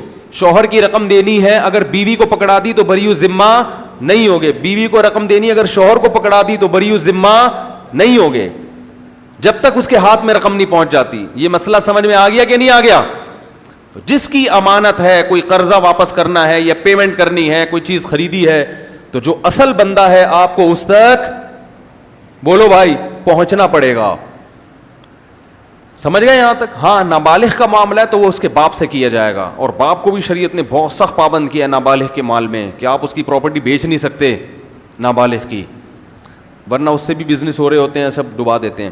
تو یہ اللہ تعالیٰ نے سورہ بقرہ میں بہت اہم حکم دیا کہ تمام معاملات صاف ہونے چاہیے. پیسوں کا معاملہ کیا ہونا چاہیے؟ بولو بھائی کلیئر ہونا چاہیے. ایک ایک چیز پہلے پتہ ہونا چاہیے, یہ کام فری پھوکٹ میں کر رہے ہیں یا پیسے لیں گے آپ اس کے, ٹھیک ہے نا. اب دیکھو یہ کیا کرتے ہیں, یہ چھوڑو بات سے بات نکل جائے گی, آگے بھی ہم نے چلنا ہے. تو یہ تو سورہ بقرہ کا اہم حکم تھا. اور آج جو ہم نے سورہ اعراف پڑھی ہے, سورہ اعراف میں ایک دلچسپ واقعہ اللہ نے اہل جنت اور اہل جہنم کا آپس میں کلام ذکر کیا ہے. وَنَادَى أَصْحَابُ الْجَنَّةِ أَصْحَابَ النَّارِ, فرمایا جب جنتی جنت میں چلے جائیں گے, بس میں 5 منٹ میں اپنی بات ختم کروں گا. جب جنتی جنت میں چلے جائیں گے اور اہل جہنم جہنم میں چلے جائیں گے, تو اللہ تعالیٰ تو اہل جنت اہل جہنم سے بات کریں گے اور کہیں گے قد وجدنا ما وعدنا ربنا حقا, دیکھو ہمارے رب نے ہم سے جو وعدے کیے تھے ہم نے ان وعدوں کو سچا پایا. فہل وجدتم ما وعد ربکم حقا, تمہارے رب نے بھی تم سے جہنم کی آگ کا وعدہ کیا تھا. تمہارے رب نے تم سے کہا تھا شرک کرو گے تو سزا ملے گی, زنا کرو گے تو سزا ملے گی, نمازیں ضائع کرو گے تو سزا ملے گی, شراب پیو گے تو سزا ملے گی, والدین کی نافرمانی کرو گے تو سزا ملے گی, معاملات میں صاف نہیں ہوگے تو بولو بھائی سزا ملے گی. تو کیا تم سے جو تمہارے رب نے وعدہ کیا تھا وہ وعدہ تم نے سچا پایا؟ قالوا نعم, وہ کہیں گے ہاں ہم اس وعدے کو مذاق سمجھا کرتے تھے مگر آج وہ وعدہ ہم اپنی آنکھوں سے دیکھ رہے ہیں. اللہ فرماتے ہیں یہ وہ لوگ ہیں جنہوں نے اپنے دین کو کھیل اور تماشا, دین کہتے ہیں طریقہ حیات, جو ان کا طریقہ حیات تھا وہ لہو و لعب. لہو و لعب کسے کہتے ہیں؟ کھیل تماشا. آپ نے دیکھا ہوگا جو مذہب کو فالو نہیں کرتے نا جو لوگ, ان کی زندگی کا مقصد کیا ہے آپ ان سے پوچھیں, وہ کہتے ہیں لائف کو انجوائے کرو. مقصد کیا ہے زندگی کا؟ بھائی ہم کیوں ہیں؟ ہم اسی لیے کہ انٹرٹینمنٹ, اور بس انٹرٹین کریں ہر وقت اور لائف کو کیا کریں, یہی ہے نا بھائی, اور کیا ہے, یہی ہے نا. تو اتنی بڑی مخلوق انسان کی اللہ نے بنائی کھیلنے کے لیے, یہ کیسے ممکن ہے؟ ویسے ہی دیکھو جاپان کے سائنسدانوں نے روبوٹ بنایا, کتنی محنت سے بنایا نا, لوڈو کھیلنے کے لیے, بولو نا, فٹ بال کھیلنے کے لیے. اب کوئی جاپان کے سائنسدانوں سے پوچھے تم نے اتنی محنت کی, اتنے بڑے بڑے سائنسدان بیٹھے اور یہ ایسی خوبصورت مشین تم نے بنا لی, یہ کیا کرے گی؟ انہوں نے کہا ایسی ایک اور مشین بنے گی اور دونوں فٹ بال کھیلیں گے. تو آپ کہیں گے نا تمہاری عقل پہ ماتم کرنے کا دل چاہ رہا ہے, اتنی محنت اور اتنی خوبصورت مشین, یہ محض کھیلنے کے لیے. تو وہ بتائے گا نہیں کھیلنے کے لیے, اس سے بہت سارے کام لیا جائے. تو روبوٹ بڑی قیمتی چیز ہے, کام کی چیز ہے. تو خدا کی قسم روبوٹ میں وہ ٹیکنک استعمال نہیں ہوئی ہے جو روبوٹ بنانے والے انسان میں استعمال ہوئی ہے. انسان بنا نہیں ہے, بنایا گیا ہے. وہ ڈارون کی میں کھچائی کرتا رہتا ہوں نا. میں آج بیٹھا بیٹھا وہ جو قرآن پہ تلاوت کر رہا تھا نا یہ یاد کرنے کے لیے, تو وہ بتوں کی بات آئی تو میرے ذہن میں ایک خیال پیدا ہوا کہ وہ قرآن بار بار کہہ رہے ہیں ان بتوں کو تم اپنے ہاتھوں سے بناتے ہو, اپنے ہاتھوں سے بناتے ہو. ایک خیال آیا کہ یہ جو بت ہے نا جو بے جان انسان کی طرح ہوتا ہے لیکن ہوتا بے جان ہے, یہ خود سے بن سکتا ہے؟ اس کے بارے میں کوئی سائنسدان کیوں پیدا نہیں ہوا کہ جس نے یہ کہا ہو کہ کروڑوں اربوں سال گزرے اور ایک مٹی کا پتلا وجود میں آ گیا. لیکن اگر یہ مٹی کا پتلا اس میں جان بھی پڑ جائے, یہ جو آنکھیں اس کی لگی ہوئی ہیں اس سے دیکھتا بھی ہو, یہ جو ناک اس بت کے لگی ہوئی ہے اس سے سونگنا بھی شروع کر دے, اور یہ جو کان اس کے لگے ہوئے ہیں اس سے سننا بھی شروع کر دے, اور یہ جو بت کے زبان ہے جس کو قرآن کہتا ہے یہ بول نہیں سکتے یہ بولنا بھی شروع کر دے, اور یہ کھانا اور ہضم اور پھر یہ ہنسنا اور رونا اور یہ سارا پروسیس اور ذہانت شروع ہو جائے, تو کیا اس چلتے پھرتے بت کے بارے میں یہ کہنا ممکن ہوگا کہ یہ کروڑوں سال پروسیس سے گزرنے کے بعد خود سے وجود میں آ گیا ہے؟ بہت مشکل ہے یار, بہت مشکل ہے. یہ ہماری جو لمس یونیورسٹی ہے نا اس میں یہی پڑھایا جا رہا ہے کہ انسان, اور یہ سارے پڑھ پڑھ کے کیا ہو رہے ہیں؟ کافر ہو رہے ہیں. اپنے بنانے والے کا انکار. ان سے کوئی پوچھے کہ یہ پتھر کے بنے ہوئے بت کروڑوں سال بعد بھی خود سے وجود میں نہیں آئے, تو یہ چلتے پھرتے بت, یہ چلتے پھرتے بت جو سونگتا بھی ہے, دیکھتا بھی ہے, سوچتا بھی ہے, ہنستا بھی ہے, اس میں فیلنگ ہے, اس کے جذبات ہیں, اور بڑا ذہین ہے, جو کروڑوں بتوں کو بنا رہا ہے, یہ بت اتفاق سے وجود میں آ گیا, بندر سے ترقی کرتے کرتے ایسا اتفاق سے ہو کے آ گیا. خدا کی قسم دنیا میں اس سے بڑی حماقت اور پاگل پنے کی بات آج تک کسی نے نہیں کی ہوگی. اب سوال پیدا ہوتا ہے اتنے بڑے بڑے ذہین سائنسدان ایسی حماقت کی بات کر کیسے دیتے ہیں؟ اس کا قرآن جواب دیتا ہے کہ آخرت پر ایمان نہیں ہے. ان کو پتہ نہیں ہوتا کتنی کڑوی بات اپنی زبان سے نکال رہے ہیں, جس کی سزا ان کو ملے گی اور جس کا ان کو قیامت کے دن جواب دینا پڑے گا. جب جواب دہی کا تصور نہیں ہوتا, انسان وہ بات تو لوگوں کے سامنے کرتے ہوئے ڈرتا ہے جس پر لوگوں کی طرف سے ری ایکشن ہو. اس میں تو 100 دفعہ سوچ کے کوئی نظریہ اور تھیوری پیش کرے گا انسان. لیکن خدا کا چونکہ خوف نہیں ہے, آخرت پر ایمان نہیں ہے, تو خدا کے بارے میں جو چاہے کہہ دو. تو اللہ تعالیٰ فرماتے ہیں کہ یہ کافر جہنم کی آگ میں جلیں گے. تو اہل جنت کہیں گے کہ ہم سے ہمارے رب نے جو وعدہ کیا تھا ہم نے پورا پایا, کیا تم سے جو وعدہ کیا گیا تھا وہ پورا ہوا؟ وہ کہیں گے نعم, ہاں ہاں ہاں, ہم نے بھی اپنی آنکھوں سے یہ عذاب دیکھ لیا ہے. اور اللہ فرمائیں گے یہ وہ لوگ تھے جنہوں نے اپنی زندگی کے مقصد کو کھیل اور تماشا, جیسے روبوٹ محض فٹ بال کھیلنے کے لیے نہیں ہوتا, ایسے ہی خالق کائنات نے اتنی خوبصورت مخلوق محض انٹرٹینمنٹ کے لیے پیدا نہیں کی. اس کا بھی ایک مقصد ہے, وہ مقصد قرآن بار بار بیان کرتا ہے, آزمائش. کون میرا شکر گزار بنتا ہے, بن دیکھے ایمان لاتا ہے, اور کون میری نافرمانی کرتا ہے. اور دنیا میں جو آزمائش ایسی ہو کہ اس امتحان کے بعد رزلٹ ہی نہ نکلتا ہو, اس سے بیکار امتحان دنیا میں کوئی, وہ امتحان لینے والا پاگل ہوتا ہے. تو اللہ نے اگر ہمیں آزمائش کے لیے پیدا کیا تو ہم دیکھتے ہیں اس دنیا میں نتیجہ بولو بھائی نہیں نکلتا. یہاں تو ظالم ترقی کرتا ہے اور مظلوم پستا چلا جاتا ہے. جو قتل کرنے والا وہ بازاروں میں گھوم رہا ہوتا ہے, اور جو بے گناہ ہوتے ہیں ان پہ قتل کا کیس بن کے وہ اندر.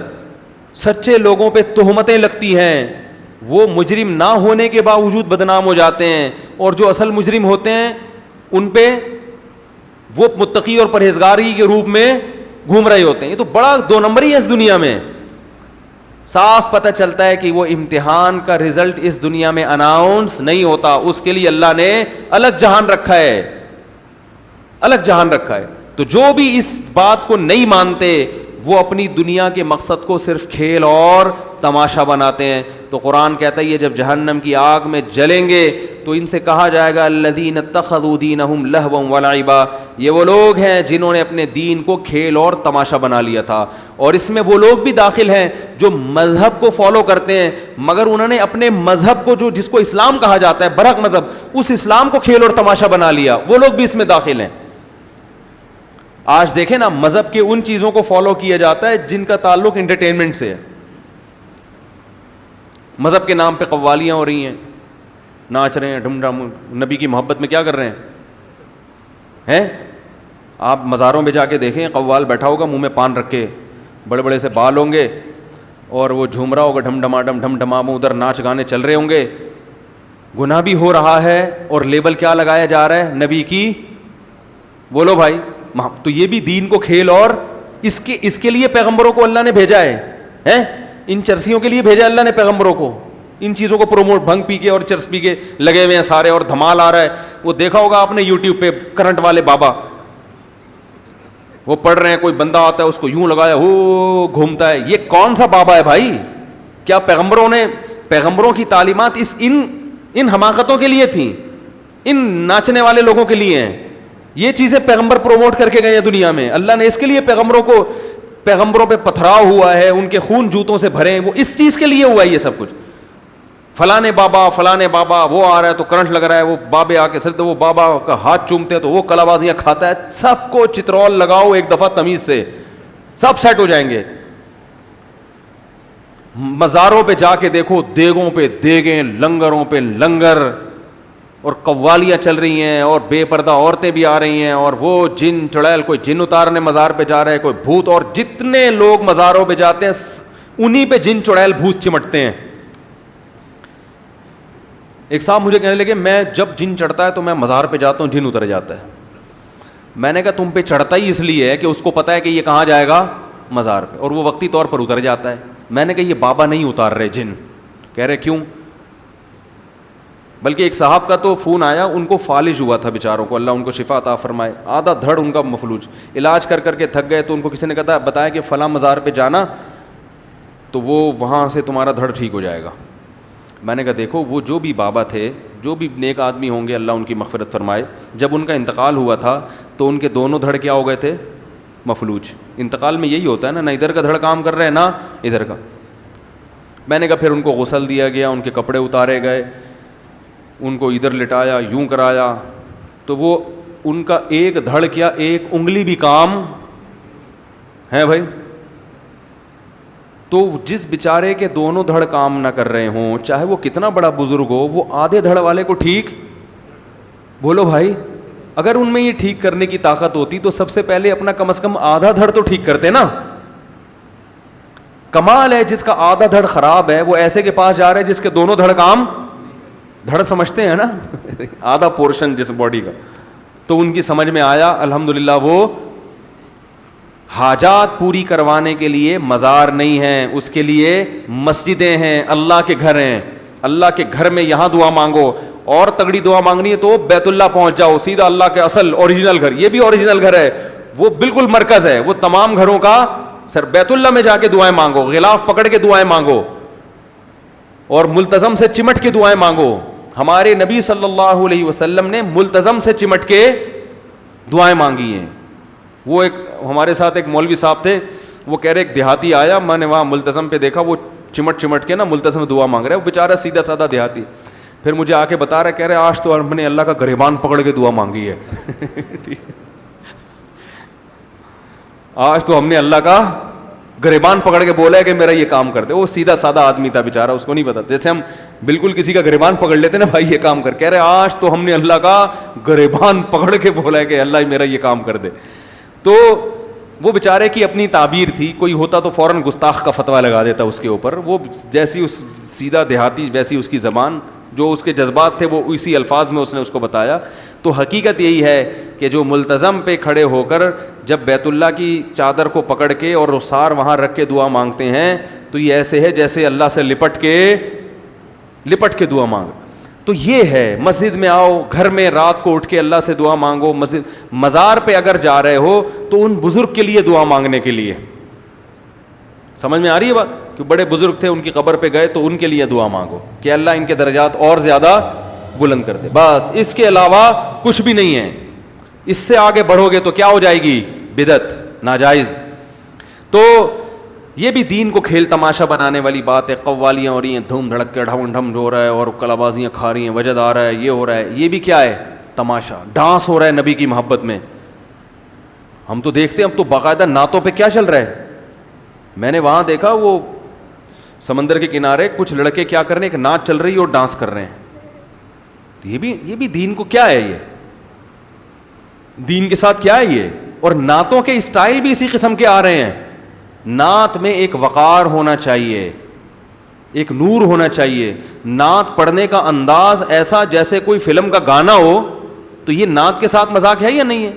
ایسے اسٹائل میں نعتیں کہ لوگ تھرکنا شروع, ناچنا شروع, کلابازیاں کھا رہے ہیں. پتہ ہی نہیں چلتا پہلی نظر میں کہ یہ نعت پڑھ رہا ہے, یہ کوئی مائیکل جیکسن کا کوئی گانا چل رہا ہے یہ. تو یہ سب چیزیں کیا ہیں؟ انہوں نے دین کو کیا بنا لیا؟ انٹرٹینمنٹ, تفریح کا ذریعہ. دین اصل کیا تھا؟ قرآن میں آج ہم نے آیتیں پڑھی, قل تعالوا, آؤ میں تمہیں بتاتا ہوں. اے نبی ان سے کہو آؤ. جیسے کیسے پیار سے ہم کسی کو کہتے ہیں نا, یار تو ادھر ادھر جا رہا ہے, تو بھٹک رہا ہے, آ جا ادھر, آ ذرا چھاؤں میں آ جا ذرا. مجھ سے لوگ آتے ہیں نا, کوئی الگ گھریلو مسئلہ کہنا ہے, سب کے سامنے میں کہتا ہوں ادھر چھاؤں میں آ جاؤ, حالانکہ چھاؤں ہوتی نہیں ہے. ادھر چھاؤں میں آ جاؤ ذرا, ادھر بتاؤ کیا کہنا چاہ رہے ہو. تو اللہ کیا فرما رہے؟ تعالوا, ادھر آؤ, آؤ ہم تمہیں بتاتے ہیں کہ تمہارے رب کن چیزوں سے. سارا کچھ ہم کر رہے ہیں رب کو خوش کرنے کے لیے نا بھائی. اگر کوئی قوالیاں بھی پڑھ رہا ہے تو اس کی نیت کیا ہے؟ رب کو خوش کرنا. تو اللہ کہتے ہیں آؤ ہم تمہیں بتاتے ہیں رب کن چیزوں سے خوش ہوتا ہے. ان دھوم دھڑکوں سے خوش نہیں ہوتا, خوش ہوتا ہے ان کیا ہے؟ تعالوا ما حرم ربکم اللہ تشرکوا بہ شیئا, سب سے پہلے اللہ کے سوا کسی کو مدد کے لیے بولو بھائی نہیں پکار. سب کس کے محتاج ہیں؟ اللہ کے. وبالوالدین احسانا, گھر میں ابا اور اماں کے جا کے پوچھو کہ ان کے ساتھ بہت اچھا سلوک کر رہے ہو. احسان کا مطلب اچھا سلوک نہیں, بہت اچھا. احسان کہتے ہیں کسی بھی معاملے کو انتہا تک پہنچانا, بہت اعلیٰ درجے تک پہنچانا, اس کو احسان کہتے ہیں. جس کو انگلش میں کہتے ہیں ایکسیلنٹ. کوئی کام آپ کو نا ایکسیلنٹ, ایک ہوتا ہے گڈ. گڈ کا مطلب اچھا کیا آپ نے, ایکسیلنٹ کا مطلب ہٹو بچوں. تو ماں باپ کے ساتھ ایسا سلوک ہو کہ والدین کہیں بھائی بول لو نا ہٹو بچوں, یہ ہمارا بچہ ایسا ہے, بچوں باقی سارے ہٹو. یہ ہے کیا؟ احسان. وبالوالدین احسانا ولا تقتلوا اولادکم من املاق. ہر وقت غربت غربت غربت, پیسے نہیں ہیں پیسے نہیں ہیں, اور بچے کھا جائیں گے, بچے نہ ہو. اللہ فرماتے ہیں نا نا نا نا, بچوں کو قتل ماں کے پیٹ میں بھی ضائع نہ کرو, پیدا ہونے کے بعد بھی ضائع نہ کرو. کیوں؟ نحن نرزقہم وایاکم, ان کو رزق فیملی پلاننگ والے نہیں دیتے, ان کو رزق کون دیتا ہے؟ میں دیتا ہوں. اور تو جو بڑا ہو گیا نا, جوانی کی دہلیز پہ قدم رکھا تو نے, اور کھا کھا کے اتنا مسٹنڈا ہو گیا, تجھے بھی روزی IMF والوں نے نہیں دی ہے. تجھے کس نے روزی دی ہے؟ میں نے. یہ گورنمنٹ تجھے نہیں کھلاتی ہے جو تیرے لیے پالیسیاں بنائے گی کہ 2 بچے یا 3 بچے. یہ گورنمنٹ تیرا خدا نہیں ہے. یہ چیف جسٹس جو تجھے پانی نہیں پلا رہا, جو کہہ رہا ہے کہ جناب اتنے گیلن پانی ہم اتنا نکل رہا ہے, کہاں سے پانی پئیں گے. میں نے بتایا تھا نا, وہ چیف جسٹس صاحب نے بیان کیا تھا کہ اتنے کروڑوں گیلن پانی زمین سے نکل رہا ہے, پانی ختم. تو بچے کیا کرو؟ روکو. تو میں نے کہا رپورٹ اس کو نہیں کہتے کتنا نکل رہا ہے, رپورٹ اس کو کہتے ہیں کہ جا کتنا رہا ہے اور اس میں سے نکل کتنا رہا ہے. جاتے میں کی رپورٹ نہیں بتائی کہ کتنا زمین میں جا رہا ہے. یہ تو حالات ہیں ان لوگ, اور کہتے ہیں پڑھے لکھے ہیں, اور پھر صبح شام مولویوں پہ طنز کے. ان مولویوں کو آتا کیا ہے؟ مولویوں کے پاس اللہ کا شکر ہے سینس الحمدللہ. بولو بھائی, مولوی کو اتنا پتا ہے کہ بچہ پیدا ہوتے ہی ماں کی چھاتیوں میں دودھ آ جاتا ہے. یہ اس کی علامت ہے کہ اس بچے کو پیدا کرنے والے کو پتا ہے کہ اس کو کتنا رزق چاہیے, کس نوعیت کا رزق چاہیے اور کہاں سے چاہیے. اس کو یہ بھی پتا ہے اس کو کتنا دودھ چاہیے. پتا ہے آپ کو, بچے کا جتنا ویٹ ہوتا ہے نا, اسی حساب سے ماں کی چھاتیوں میں دودھ پیدا ہوتا ہے. بچہ اگر دبلا ہے تو اس کو دودھ کم چاہیے نا, وہ دودھ کمزور ہے تو ماں کی چھاتیوں میں دودھ بھی کم. بچہ اگر صحت مند پیدا ہو نا تو اس کو دودھ, کیونکہ وہ زیادہ خوراک ہے اس کی, تو ماں کی چھاتیوں میں دودھ بھی بولو بھائی زیادہ. بچے میں جس منرل کی کمی ہوگی نا, ماں کے دودھ میں وہی چیز زیادہ ہوگی. تو یہ ساری چیزیں دیکھ کے بھی کوئی کہے کہ اللہ نہیں کھلاتا اور وہ کیلکولیشن کرتا رہے بیٹھ کے, تو اس سے بڑا بیوقوف دنیا میں کون ہوگا میرے بھائی؟ اس سے بڑا بیوقوف کون ہوگا؟ تو اللہ نے قرآن میں کہہ دیا نحن نرزقہم, ان کو رزق بھی ہم اور تمہیں رزق بھی کون دے گا؟ ہم دیں گے. لہذا اس نیت سے نہ آپ کو نسل روکنے کی اجازت اور نہ ماں کے پیٹ میں حمل ضائع کرنے کی اجازت. اگر کوئی ایسا کرتا ہے, سارا دن بیٹھ کے نعتیں پڑھتا رہے, میلاد شریف کی محفلیں مناتا رہے, قوالیاں کرتا رہے, تو میرے بھائی اس کا جنت میں جانا, بولو نا.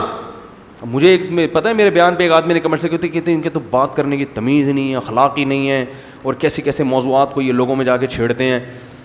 تو ٹھیک ہے, میں بیٹھ کے پھر میٹھی میٹھی آپ سے باتیں کر لیتا ہوں, بس سب جنت میں جائیں گے, جہنم میں کوئی بھی نہیں جائے گا. پڑوسیوں, اب ہماری جو اسکولوں کی اسلامیات ہیں نا, پتہ ہے کیا ہے وہ؟ پڑوسیوں سے اچھا سلوک کرو, سچ بولو.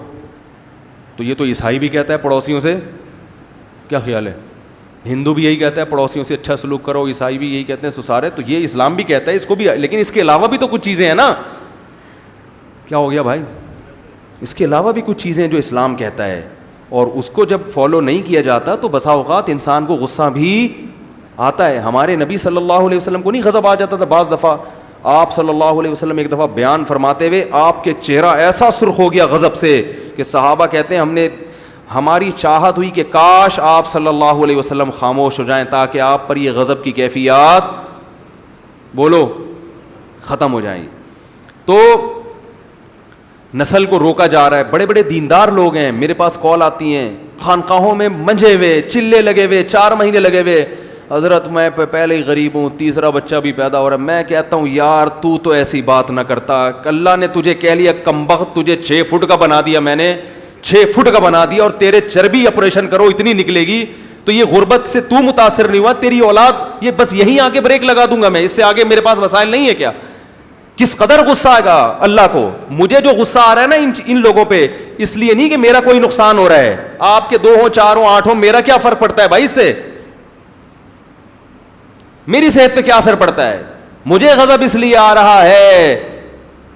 رہا ہے یہ سوچ کے کہ اللہ کو آپ پر کتنا غضب آتا ہوگا. اور اللہ کو یہ ایسے ہی ہے جیسے باپ جو ہے نا, باپ بڑا سیٹ تھا, بڑا کھلانے پلانے والا اور بڑا ٹھیک ٹھاک, اس نے, وہ سیٹ ہے, ساری دنیا پتہ اس سے بڑا سیٹ دنیا میں پیدا ہوا ہی نہیں. اب اس نے اپنے بیٹے سے کہا بیٹا یہ دکان میں جتنی چیزیں بھری ہوئی ہیں تو کوئی بھی کھلونا اٹھا لے, بلکہ وہ شو روم لے گیا, آپ جوان ہو. اس نے بولا بیٹا یہ تیرا باپ کا تو تجھے پتہ ہے نا کیسا ہے, تو بیٹا ایسا کر تو یہاں سے کوئی سی بھی گاڑی پہ ہاتھ رکھے گا وہ تیری. آپ نے FX پہ جا کے ہاتھ رکھا. ابا کہہ رہے یہ کیوں؟ تو آپ کہہ رہے ابا دیکھو آپ کے اور بھی بیٹے ہیں اور ابھی 2-4 ہو سکتا ہے اور بھی ہو جائیں, تو ایسا نہ ہو آپ کے سارا بیلنس ہی ختم ہو جائے. تو اگر غریب ابا ہوگا تو خوش ہوگا, میرا بیٹا کتنا کفایت یار. اگر وہ سیٹ عابد جیسا ہوگا کہے گا یار تو نے تو میری ایسی کی تیسی کر دی یار, ہیں تو نے تو میری ناک کٹوا دی معاشرے میں یار. کیا ہو جائے گا؟ 2-4 اور ہو گئے تیرے بھائی, کیا ہو جائے گا؟ تو کم بخت تو یہ تو بتا کہ تو سیٹ عابد کا بیٹا ہے. تجھے میں نے کہا تھا جو گاڑی تجھے شو روم پہ چاہیے ہاتھ رکھ, اور تو FX رکشہ اٹھا کے لے آیا, اور پھر کم از کم ویسے ہی کہہ دیتا مجھے رکشہ چلانے کا شوق ہے ابا, میں یہ بھی تفریح, تو بھی ٹھیک تھا. تانا کس کا دے رہے؟ غربت کا, کہ ابا آپ کی جیب سے پیسے کم نہ ہو جائیں. تو غیرت مند اور سخی اور مالدار باپ کو غصہ آئے گا کہ نہیں آئے گا؟ تو یہی حال فیملی پلاننگ والے کر رہے ہیں ہمارے ساتھ, کہ دوسرے کے بعد تیسرا پیدا کیا تو یہ زمین میں وسائل, بولو بھائی, کم ہو جائیں گے. حالانکہ یہ زمین کس نے بنائی؟ اللہ نے. اور وسائل کس نے رکھے؟ اللہ نے. اور تمام انسانوں کو رزق دینے کا وعدہ بھی کس نے کیا؟ اللہ نے. وما من دابۃ الا علی اللہ, اللہ فرماتے ہیں میرے ذمے ہے, ذمے. پھر اللہ کہہ رہا ہے میں سیٹ ہوں, بلکہ اللہ تو کہہ رہا ہے اڑاؤ, خرچ کرو غریبوں پہ, میں کھلاؤں گا.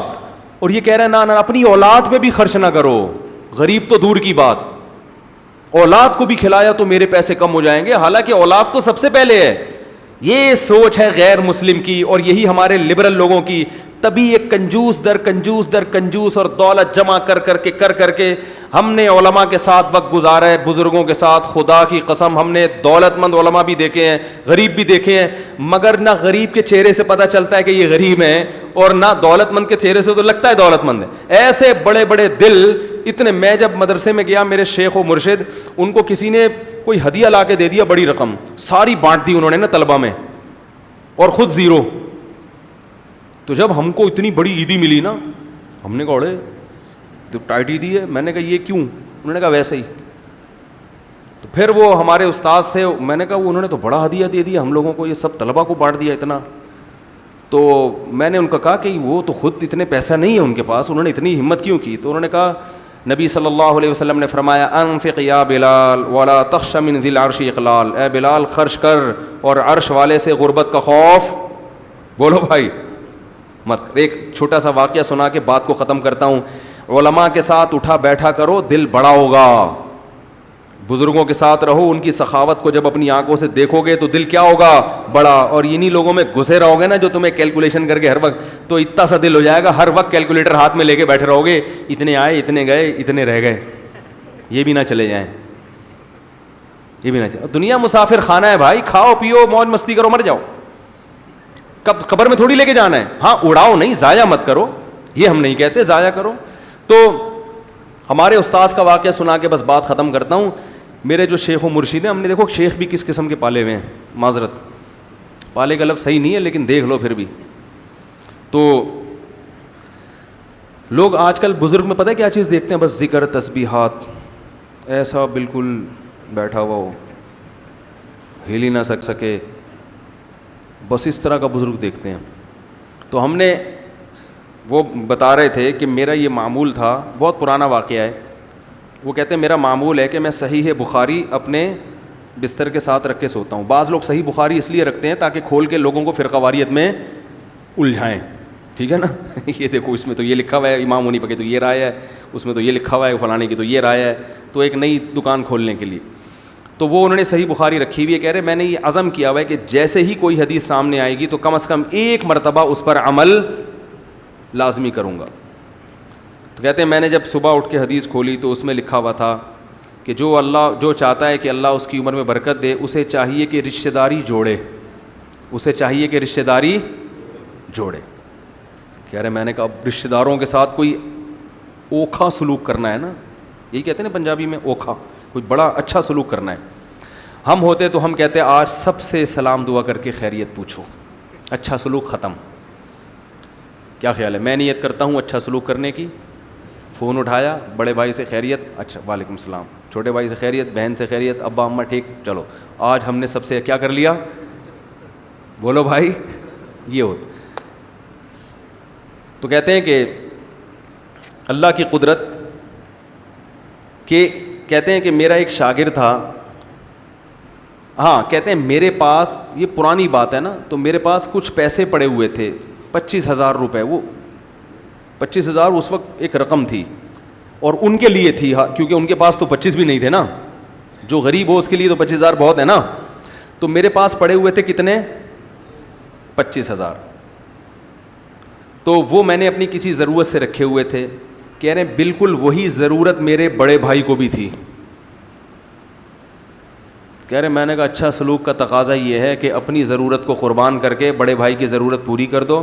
کہہ رہے ہیں وہ 25,000 میں نے اٹھا کے ان کو ہدیہ دے دیے, گفٹ, کہ یہ آپ کو گفٹ ہے. ان کو یہ نہیں بتایا کہ ایکچولی ضرورت تو مجھے تھی, مگر خون تو خون ہوتا ہے نا.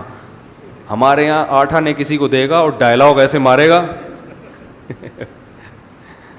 مگر اپنا خون تو کیا ہوتا ہے, ایسا نہیں. بس یہ جی ہدیہ دے دیا ان کو اور اپنی ضرورت کو کیا کر دیا, قربان. کہہ رہے ہیں اگلے دن کیا ہوا کہ ایک آدمی آیا جو میرا ہی شاگرد تھا اور خاندانی کنجوس مشہور تھا. اس کے بارے میں یہ تھا کہ مالدار بہت ہے مگر آج تک اس نے کسی کو کبھی ہدیہ, کوئی گفٹ اس کی جیب سے کسی کے لیے کبھی نہیں نکلا. کہہ رہے وہ آیا اور اس نے بڑی لجاجت کے ساتھ, بڑی عاجزی کے ساتھ 2.5 لاکھ روپے مجھے گفٹ دیے, جو بالکل توقع کے برخلاف. 2.5 لاکھ روپے گفٹ دیے. کہہ رہے میں نے کہا یہ 2.5 لاکھ, ابھی میں نے 25,000 دیے, اور کتنے آ گئے؟ 2.5 لاکھ 25,000 کا کتنا ہوتا ہے؟ 10 گنا. اللہ نے کہا نا ایک کے 10 دوں گا. اب یہ دوسری آزمائش تھی. ہم ہوتے ہم کہتے ماشاء اللہ آ گئے, چلو جی اللہ کی نعمت. کہتے میں نے کہا کہ اس کا مطلب ہے کہ اللہ کو میرا کل کا عمل بہت زیادہ پسند, تو بھائی کے ساتھ اچھا سلوک کتنا پسند آیا, لہذا یہ رشتہ داری جوڑنے کے بدلے میں یہ پیسے آئے ہیں, تو یہ سارے پیسے میں بہن بھائیوں میں, بولو بھائی, تو دوبارہ زیرو ہو گئے. وہ 2.5 لاکھ سب بہن بھائیوں کو برابر برابر, نہیں بولو تو پھر رہنے دو, کیا کر دیے, بانٹ دیے. فیملی پلاننگ والے اس فلسفے کو, بولو بھائی, وہ جو ذہن دے رہے ہیں نا آپ کو, اس میں یہ کہ اپنے بچے پہ خرچ نہ کرو, بہن بھائی تو دور کی بات ہے, بھائی پیدا اس لیے نہیں کرنے دے رہے نا کہ خرچ کرنا پڑ جائے گا. صحابہ تو بیوہ عورتوں سے شادی کرتے تھے, ان کے بچے لے کے پال لیا کرتے تھے, اور یہ اپنے نہیں پیدا ہونے دے رہے. تو کیسی گندی سوچ بن رہی ہے کہ نہیں بن رہی لاشعوری طور پر. انگریزوں نے یہی کیا, اپنی اولاد پہ خرچ نہیں کیا, پھر کتوں پہ خرچ کرتے ہیں, وہ کتوں پہ کر رہے ہیں خرچ, کیونکہ اتنی دولت لے کے کہاں جائیں گے, اور بڑھاپے میں کتے ان سے ہیلو ہائے بولو نہیں کرتے. بڑھاپے میں تو انسان کو اولاد چاہیے, بیٹیاں چاہیے, بہویں چاہیے, داماد چاہیے. خیر, تو وہ انہوں نے سارے پیسے کیا کر دیے, پبلک میں ڈیوائڈ. تو ابھی تک زندہ ہے ماشاءاللہ, ابھی تک زندہ ہے, کھا رہے ہیں, پی رہے ہیں. تو میں نے, جو میرے پہلے شیخ تھے, جو ان شیخ کے شیخ تھے, ان کو اس سے بھی زیادہ سخی دیکھا ہم نے. ان کو تو ایسا سخی دیکھا تھا کہ اللہ کی پناہ, ہم تو کبھی کبھار حیران ہوتے یار یہ کرتے کیا ہیں.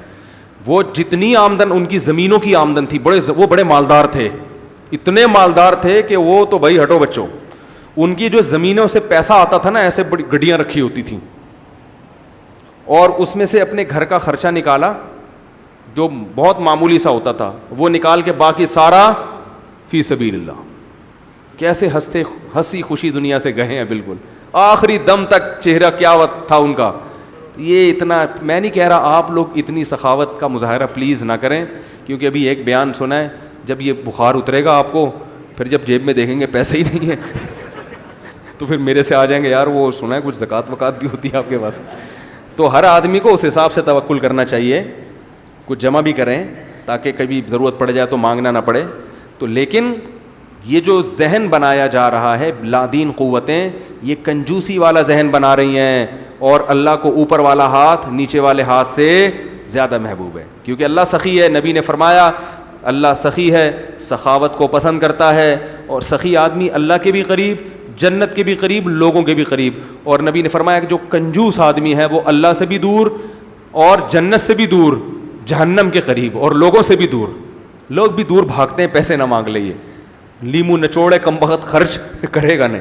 اللہ تعالیٰ ہمیں سمجھنے کی عمل کی توفیق عطا فرمائے. سبحانک اللہم و بحمدک, نشہد ان لا الہ الا انت, نستغفرک و نتوب الیک. جلدی فجر کی اذان ہو جائے تو, اور منہ میں کوئی کھانے کی چیز ہو جلدی سے نکل لیں اس کو, ٹھیک ہے. روزے کی حالت میں اگر بلغم پیٹ میں چلا جائے تو روزہ ٹوٹ جائے گا, نہیں ٹوٹے گا. بعض حضرات حنفی علماء کا مذاق اڑاتے ہیں, بھینس فقہ حنفی نے حلال کی, حالانکہ قرآن میں سننے میں بھینس کا ذکر نہیں ہے. تو بھائی نہیں کھایا کرو اگر بھینس کو حرام سمجھتے ہو تو, پھر دودھ بھی نہ پیا کرو بھینس کا. آپ نے عورتوں مردوں کی نماز میں فرق برتاوات کیا, جس طرح عورتوں کے سمجھ حدیث میں بالکل ویسے ہی عورت کے اسلام میں تلبیہ پڑھنے تو آپ میرا مطلب حدیث نہیں. حالانکہ عورتوں کے تلبیہ اور عمل نہ کرنے پر ابن عمر اور ابن عباس سے بحقی میں ابن ابی شیبہ سے حدیث موجود ہے. آپ کا دعویٰ جھوٹا تھا. او بھائی حدیث سے مراد حدیث مرفوع تھی, نبی کا قول. یہ جو میں نے کہا تھا عورت کے تلبیہ آہستہ پڑھنے پر حدیث موجود نہیں ہے, اس کا انجینئر نے جواب دیا کہ دیکھو ابن عباس کا قول ہے, ابن عمر کا قول ہے. تو وہ آپ کو اس نے الو بنایا ہے, ٹھیک ہے نا, بڑا ہوشیار ہے وہ. حدیث سے ہر آدمی سمجھ رہا تھا کہ میری مراد کیا تھی, قول رسول. باقی اگر صحابہ کے اور آثار دیکھنے ہیں تو پھر وہ آثار تو عورت کے سمٹ کے نماز پڑھنے کے بارے میں بھی موجود ہیں. اور اس نے یہ دعویٰ کیا ہے کہ دیکھو عبداللہ بن عمر نے نبی سے سنے بغیر یہ کام نہیں کیا ہوگا, صحابی رسول نے. تو اسی طرح یاد رکھو جو تابعین میں ثقہ تابعین ہیں, وہ جب کوئی ایسا قول کرتے ہیں تو ان کے بارے میں بھی یہ ہے کہ انہوں نے صحابی سے سنے بغیر نہیں کیا ہوگا, اور صحابی نے نبی سے سنے بغیر نہیں کیا ہوگا. تو اگر آپ اس چیز کو مان لیتے ہیں صحابہ اور تابعین کے آثار کو, پھر تو بات ہی ختم ہے, پھر تو دلائل کے ہمارے پاس انبار ہیں. تو یہ بہت فتنہ پرست آدمی ہے, اس سے جب کچھ پوچھا جائے تو کبھی اس پوچھی ہوئی چیز کا جواب نہیں دیتا. یہ ہمیشہ بات کو کیا کر دیتا ہے, اور دعوے ایسے کرتا ہے نا کہ جھوٹ بولا اس نے, اور تاکہ لوگوں کو امپریس کرے اپنے دعووں کے ذریعے. تو یہ صرف اس انداز ہے اس کے. دلائل کی دنیا میں یہ بالکل کھوکھلا آدمی ہے, بالکل کھوکھلا. اس نے کہا تھا کہ قبر کی مٹی نبی سے افضل والی جو بحث چلی تھی, اس میں اس نے میرے خلاف بہت سخت الفاظ کہے تھے. میں نے کہا علامہ ابن عبد البر نے دعویٰ کیا ہے کہ اس پر امت کا اجماع ہے, اس پر امت کا کیا ہے, اجماع ہے. تو ان کے بارے میں آپ کیا وہی الفاظ استعمال کرو گے تو یہ کیا کر دیا, اس کو پی گیا. ٹھیک ہے نا. تو یہ بڑی بڑی قرضیں ہیں. کبھی آپ اس کا میرے سامنے بٹھا دیں آپ مجھے ایک دفعہ, اور لائیو نشریات کر دیں آپ, تو انشاءاللہ یہ دوبارہ کلپ بنانے کے قابل. اس کے اتنے قرضے ہمارے اوپر چڑھ چکے ہیں جو ہم نے اس کو دینے ہیں کہ ایک دفعہ لائیو آپ اس کو میرے سامنے بٹھا دیں. تو پھر یہ تراویح کے مسئلے میں جو اس نے بدماشی کی ہے, تراویح کے مسئلے میں اس نے کہا ہے کہ میں آج ایک ایسی چیز لے کر آ رہا ہوں, جو اس کا کلپ اس اسٹائل میں شروع ہو رہا ہے. میں ڈر گیا, میں نے کہا پتہ نہیں آج کیا آ رہا ہے یار. میں آج چاہے لوگ ناراض ہو جائیں, چاہے لوگوں کو کچھ بھی تکلیف ہو, میں آج ایک زبردست تحقیق لے کر آ رہا ہوں, اور مجھے اس سے کوئی پرواہ نہیں ہے کہ کسی کے جذبات مجروح ہوتے ہیں, کیا ہوتا ہے بس. اور دعویٰ کیا صلاۃ اللیل, وطر, تہجد, تراویح ایک ہی چیز کے مختلف نام ہیں. ایک دم سب ہوڑے یہ کیا, ابھی تو ہم سمجھ وطر الگ نماز ہے.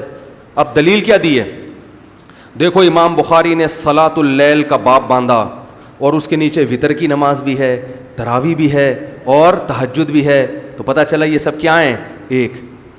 اب یہ اس سے پاگل آدمی نے ایک دم متاثر ہوگا, یار سب صلاۃ اللیل ہیں, تبھی تو ایک عنوان قائم کیا نا بھائی. صلاۃ اللیل کے عنوان میں تراویح بھی آ رہی ہے, تہجد بھی آ رہی ہے, وطر بھی آ رہی ہے, اس کا مطلب سب کیا ہیں, ایک ہیں.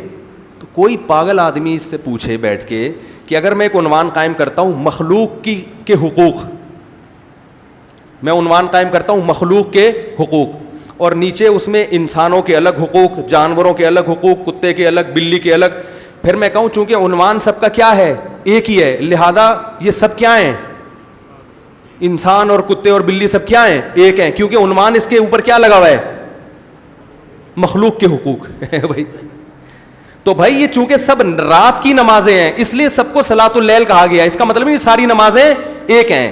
اس کے لیے تو علم بھی نہیں چاہیے, سینس چاہیے. تو جس آدمی میں سینس بھی نہ ہو اس کو تم ابو حنیفہ اور شافعی کو چھوڑ کر اس کے پیچھے تم چل رہے ہو.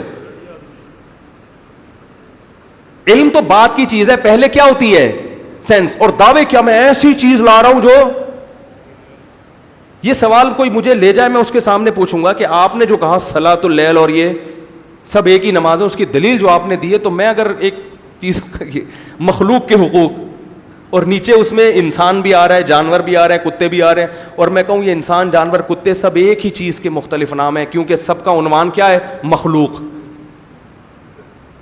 تو بھائی لیبل ایک لگانے کا مطلب یہ ہے کہ یہ تمام چیزیں اس لیبل کے نیچے آتی ہیں. تو چونکہ یہ ساری نمازیں رات کو پڑھی جاتی ہیں اس لیے ان کو صلاۃ اللیل کہا جاتا ہے. صلاۃ اللیل کا عنوان سے یہ ثابت نہیں ہوتا کہ یہ ساری نمازیں ایک جیسی. حضرت عائشہ کی صحیح مسلم کی حدیث ہے, نبی صلی اللہ علیہ وسلم یوتر بثلاث, 3 وطر پڑھتے تھے.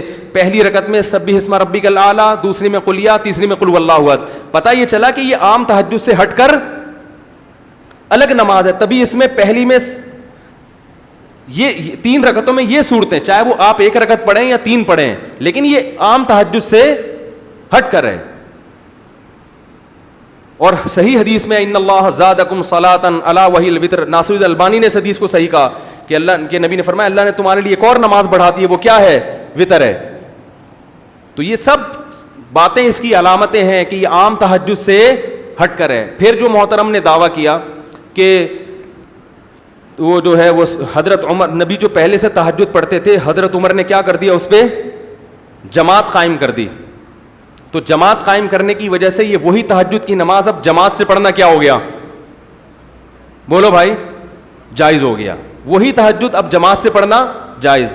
اور پھر کہا کہ تہجد کی چونکہ 8 رکعتیں ہیں لہذا اصل 8 ہیں, اضافہ کرنا چاہیں تو کوئی حرج نہیں ہے کیونکہ تہجد میں کوئی قید تو ہے نہیں. یہ سب باتوں کو کیا ایک دوسرے کے ساتھ خلط ملط کیا جا رہا ہے. اور پھر یہ کہا ہے کہ یہودیوں کی یہ خصلت ہے کہ آدھی دلیل لیتے ہیں آدھی چھوڑ دیتے ہیں. پھر حناف کو لکھا ہے کہ گویا یہ ثابت کرنے کہ یہ بھی کیا ہیں, یہودیت کا الزام لگا رہے ہیں نا. اسی مسئلے میں انہوں نے آدھی دلیل لی ہے آدھی چھوڑ دی. وہ حدیث جس میں آتا ہے, حضرت عائشہ فرماتی ہیں کہ نبی رمضان اور غیر رمضان میں 8 سے زیادہ نہیں پڑھتے تھے. اس حدیث کے بالکل اپوزٹ دوسری حدیث ہے جس میں آتا ہے کہ نبی صلی اللہ علیہ وسلم رمضان میں عام دنوں سے زیادہ عبادت کیا کرتے تھے راتوں میں. تو پتہ چلا یہ والی جو پہلی حدیث ہے اس کا متن درست نہیں ہے, اس کا متن درست نہیں ہے. اور دوسرا دعویٰ یہ غلط کیا کہ موطا امام مالک میں صحیح حدیث ہے کہ وہ حضرت عمر نے 8 پڑھی ہیں، حالانکہ یہ صحیح حدیث بولو بھائی نہیں ہے. اور دلیل یہ دی موطا امام مالک میں ہے، تو 20 والی حدیث بھی تو موطا امام مالک میں ہے. اگر یہ 8 والی صحیح اس لیے ہے کہ موطا میں ہے، تو 20 والی بھی کس میں ہے؟ موطا میں ہے. تو وہ بھی تو اسی بیس پہ صحیح ہوئی. وہ صحیح نہیں ہے. کیوں صحیح نہیں ہے؟ کیونکہ وہ مرسل ہے.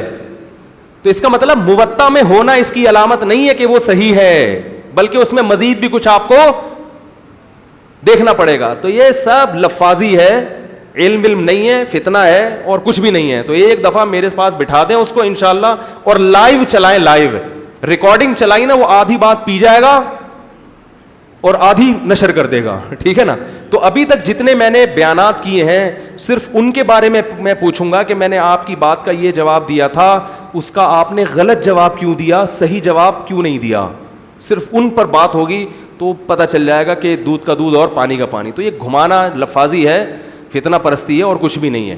تراویح کی جو نماز ہے یہ حضرت عمر کی سنت ہے. نبی نے کتنی پڑھی ہیں یہ کسی کو بھی معلوم نہیں ہے. اس بارے میں ضعیف حدیث ہے، صحیح حدیث ہے ہی نہیں اس بارے میں کہ نبی نے کتنی پڑھی ہیں. وہ جو حدیث ہے نا کہ نبی غیر رمضان اور رمضان میں 8 سے زیادہ نہیں پڑھتے تھے، یہ حدیث سند کے لحاظ سے صحیح ہے، متن کے لحاظ سے صحیح نہیں ہے. یہ متن میں اضطراب ہے، کیونکہ دوسری حدیث میں آتا ہے کہ رمضان میں زیادہ پڑھتے تھے. نہیں آ رہی بات؟ اور دوسرا اس حدیث کا تراویح سے کوئی تعلق ہے ہی نہیں. یہ عام معمول ہے جو رمضان اور غیر رمضان میں تھا. وہ جو تراویح کے 3 دن نبی نے کتنی نماز پڑھی تھی یہ کسی کو معلوم نہیں ہے. اب آپ کیا کر رہے ہیں کہ حدیث سے 8 رکعتیں لے رہے ہیں اور جماعت کہاں سے لے رہے ہیں؟ حضرت عمر سے. یہ گڑبڑ ہے. اگر حدیث آپ نے لینی ہے تو حدیث میں تو آتا ہے کہ نبی نے تیسرے دن صحابہ کو منع کر دیا تراویح پڑھنے سے اور غضبناک ہوئے. اس سے کسی نے سوال پوچھا کہ کیا اس پہ غضبناک ہوئے کہ نماز پڑھنے کیوں آ رہے ہو؟ اس نے کہا نہیں، غضبناک اس پہ ہوئے کہ فرض نہ ہو جائے. یہ بھی گھمایا ہے بات کو. بھائی غضبناک اگرچہ وجہ یہی تھی کہ فرض نہ ہو جائے، لیکن غضبناک ہوئے اس پر کہ دوبارہ پڑھنے کیوں آ رہے ہو، اتنا شوق کیوں دکھا رہے ہو. تو حدیث کے مطابق تو غامدی صاحب کی بات پھر صحیح معلوم ہوتی ہے کہ تراویح سرے سے بولو بھائی پڑھنی ہی نہیں چاہیے، کیونکہ نبی تو غضبناک ہو رہے ہیں کہ کیوں آ رہے ہو. نہیں آ رہی بات؟ اس غضب کی اصل وجہ یہی تھی کہ فرض نہ ہو جائے، مگر اس اصل وجہ کی بیس پر آپ نے جب منع کر دیا تو پھر آپ کیوں پڑھ رہے ہو؟ اور اگر آپ کہتے ہو اس لیے پڑھ رہے ہیں کہ حضرت عمر نے شروع کی ہے، تو پھر حضرت عمر نے 8 نہیں بلکہ 20 شروع کی ہیں. ایک تو موطا امام مالک کی 8 والی حدیث ضعیف ہے، اس پر میں بھی بیان ریکارڈ کرواؤں گا انشاءاللہ. اور سب سے بڑی دلیل اس 8 کے ضعیف ہونے کی ایک یہ بھی ہے کہ حضرت عمر کے دور میں تابعین تبع تابعین اور صحابہ، ان میں سے کسی ایک سے ضعیف روایت بھی دکھا دیں کہ رمضان میں کسی نے جماعت کے ساتھ 8 رکعتیں پڑھی ہوں، کوئی ایک صحابی دکھا دو. تو یہ کیسے ممکن ہے کہ صحابہ تابعین تبع تابعین کو حضرت عمر کی سنت کا پتہ، حضرت عمر کے کہنے سے تو شروع کر رہے ہیں، مگر جتنی رکعتیں حضرت عمر نے پڑھوائی ہیں اتنی نہیں پڑھ رہے. کوئی 16 پڑھ رہا ہے، کوئی 20 پڑھ رہا ہے، کوئی 40 پڑھ رہا ہے. 16 سے کم نہیں ملتی ہمیں، 8 کوئی بھی نہیں پڑھ رہا. تو اصل سنت اگر 8 تھی تو کوئی ایک تو ہونا چاہیے نا. نہ عبداللہ بن مسعود 8 پڑھ رہے ہیں، نہ عبداللہ بن عباس سے کہیں ثابت ہے، نہ تابعین سے. اور پھر یہ بھی نہیں بلکہ 700 800 900 سال، 1000 سال، 1200 سال گزر جاتے ہیں، پوری دنیا میں کہیں بھی ہمیں 8 رکعت پڑھنے والا کوئی ایک فرد بھی نظر نہیں آتا. علامہ شامی نے 150-200 سال پہلے لکھا پورے روئے زمین پر حرمین سمیت، مکہ مدینہ سمیت کہیں بھی 20 رکعت سے کم ایک رکعت بھی نہیں ہو رہی. تو یہ اجماع امت ہو گیا کہ نہیں ہو گیا؟ اب میں نے دعویٰ کیا اس پر اجماع ہو چکا ہے، تو محترم نے پتہ کیا جواب دیا؟ جواب یہ دیا کہ 4 ائمہ کا تو اجماع نہیں ہے، امام مالک تو 36 کے قائل ہے. میں کہہ رہا ہوں کہ صدیوں تک اجماع رہا ہے، اس جواب کو پی کے کیا کر دیا؟ 4 اماموں کا تو نہیں ہے. اور وہ بھی غلط. 4 اماموں میں سے ایک اگر 36 کے قائل ہیں تو کم سے کم 20 رکعت پر تو اجماع ہو گیا نا. یہ جواب بھی کیا کر دیا؟ پی گیا. اور دوسری بات یہ کہ میں نے یہ دعویٰ کیا، میں نے دعویٰ نہیں کیا کہ ہمیشہ سے اجماع ہے. میں نے کہا ایک دور امت میں ایسا آیا ہے اور طویل عرصے تک آیا ہے کہ پوری امت 20 رکعت پر جمع رہی ہے. جبکہ حدیث میں آتا ہے کہ میری امت گمراہی پر جمع نہیں ہو سکتی. تو اس سے علماء کہتے ہیں ایک سیکنڈ کے لیے بھی گمراہی پہ جمع نہیں ہو سکتی. کسی بھی دور میں, چاہے 1000 سال کے بعد, 600 سال کے بعد, کسی بھی دور میں پوری امت اگر ایک پلیٹ فارم پہ جمع ہو گئی ہے, اس کے بعد کوئی بھی اس اجماع کو چینج نہیں کر سکتا, کیونکہ اگر چینج کرے گا تو اس کی علامت ہے کہ اس وقت امت غلط چیز پہ جمع ہوئی تھی, اور غلط چیز پہ امت ایک سیکنڈ کے لیے بھی جمع نہیں ہو سکتی. تو ان باتوں میں سے کسی بات کا جواب نہیں ہے, اور دعوے ہی دعوے ہیں. تو لوگ جو بیچارے کے پاس علم نہیں ہے وہ بیوقوف بڑے آرام سے بنتے ہیں, تو بنتے رہیں. کہ جب ظاہر ہے کہ جب آپ اتنے بڑے بڑے مجتہدین کو چھوڑ کر پلمبروں اور انجینئروں اور پروفیسروں کے پیچھے لگو گے تو پھر اللہ آپ کا یہی انجام کرے گا. نولیہ ما تولا, اللہ فرماتے ہیں پھر جہاں چاہو میں تمہیں چلا دوں. تو ان ائمہ اربعہ جن کو پوری امت نے فالو کیا, ان کو تو یہ سمجھ میں نہیں آیا کہ اصل سنت کتنی ہے, 8 رکعتیں ہیں بھائی. وہ چاروں, امام احمد بن حنبل کا ترمذی سے تو قول پیش کیا کہ وہ کہتے ہیں اس میں کوئی تعداد متعین نہیں ہے. 8 کا انہوں نے بھی نہیں کہا کہ 8 اصل ہیں, باقی کوئی تعداد نہیں. لیکن جو امام احمد بن حنبل کے اصل مذہب کی کتابیں ہیں, ان کے جو شاگرد ہیں وہ نقل کرتے ہیں کہ امام احمد کے نزدیک بھی افضل کتنی ہے, 20 رکعتیں. وہ قول کیا ہوا, وہ پی گئے. تو ان میں سے کسی کی بھی سمجھ میں نہیں آیا. پھر بھی میں کہتا ہوں بھائی آپ 8 پڑھیں, کوئی فرض نہیں ہے تراویح 20 رکعتیں پڑھنا, آپ 8 پڑھیں. لیکن 20 پڑھنے والے کو یہ کہنا کہ یہ بیوقوف ہیں, ان کو دلائل کا نہیں پتہ, جیسے کہ ان کا طرز عمل یہی ہوتا ہے, یہ طریقہ کیا ہے, یہ غلط ہے. یہ انفن فی الماء وسطن فی السماء ہے. اس کا اردو میں ترجمہ دیکھ لینا لغت میں, کیونکہ یہ ترجمہ ممبر پہ بیان کرنے کا نہیں ہے, یہ صرف عربی میں ہی چلے گا. انفن فی الماء وسطن فی السماء, ناک پانی میں, باقی چیزیں کہاں ہیں یہ آپ خود سوچ لیں. تو ایسے ہی ہے یہ باتیں, ٹھیک ہے. باقی میں ابھی تراویح پر ایک ویڈیو, میرا آڈیو بیان ہے بہت ڈیٹیل میں, وہ پورے ان کے جو موطا امام مالک کی 8 رکعتوں والی حدیث ہے نا, اس کی پوری سند کی تحقیق میں نے اس میں پیش کی ہے. لیکن آڈیو لوگ آج کل سنتے نہیں ہیں, تو انشاءاللہ جیسے ہی فرصت ملی ایک ویڈیو بیان میں اس پہ ریکارڈ کرواؤں گا. اس میں نمبر وار پورے دلائل لے کے چلوں گا کہ 8 رکعت کے کیا دلائل ہیں, 20 کے کیا دلائل ہیں. اور پھر لوگ ہم سے کہتے ہیں یہ مولوی لوگ آپس میں دیکھو 8 اور 20 کے فیصلہ نہیں حل ہو پا رہا. تو میں بار بار یہ کہتا ہوں کہ اختلاف کی نسبت اس کی طرف ہوتی ہے جو اجماعی مسائل میں جو ایک دفعہ بحث چھیڑ دے. یہ تو امت ختم ہو آپ 8 پڑھتے رہتے, کلپ نہ بناتے, اس پر پڑھتے رہتے. جب بنا لیا تو پھر ظاہر ہے جواب تو آئے گا نا پھر. اور جو لبرل لوگ ہیں جو کہتے ہیں مولوی لڑ رہے ہیں آپس میں, تو بھائی میں آپ کی مثال دیتا ہوں, 2 بندے محلے میں لڑ رہے ہوں تو ہو سکتا ہے ایک مکہ مار رہا ہو دوسرا دفاع میں لڑ رہا ہو, تو آپ دونوں کو تھوڑی برا کہو گے. تو ایسا ہوتا ہے کہ ایک جو بحثیں سمٹ چکی تھیں ان کو جب آپ نے دوبارہ اچھالا ہے یوٹیوب پہ اور فیس بک پہ, تو اچھالا تو آپ نے ہے نا. تو ہم کوئی طنز نہیں کر رہے کسی پر, ہم یہ نہیں کہتے جو 8 پڑھ رہے ہیں وہ گمراہ ہیں جہنم میں جائیں گے, نہ ہم یہ نہ پڑھ, some thing is better than nothing, کچھ نہ پڑھنے سے کچھ کر تو رہے ہیں نا. یہاں بھی 8 پڑھ کے بہت سے لوگ چلے جاتے ہیں. مجھے کئی دفعہ لوگوں نے کہا روکو, میں نے کیوں روکوں بھائی, اس سے تو بہتر ہے جو کچھ بھی نہیں پڑھ رہا بھائی, یہ کم از کم 8 پڑھنے آ جاتا ہے نا. وہی مجھے لطیفہ یاد آتا ہے کہ وہ ایک آدمی کی بھینس آ گئی مسجد میں, تو امام صاحب لے گئے وہ ڈنڈے سے مارنے لگے.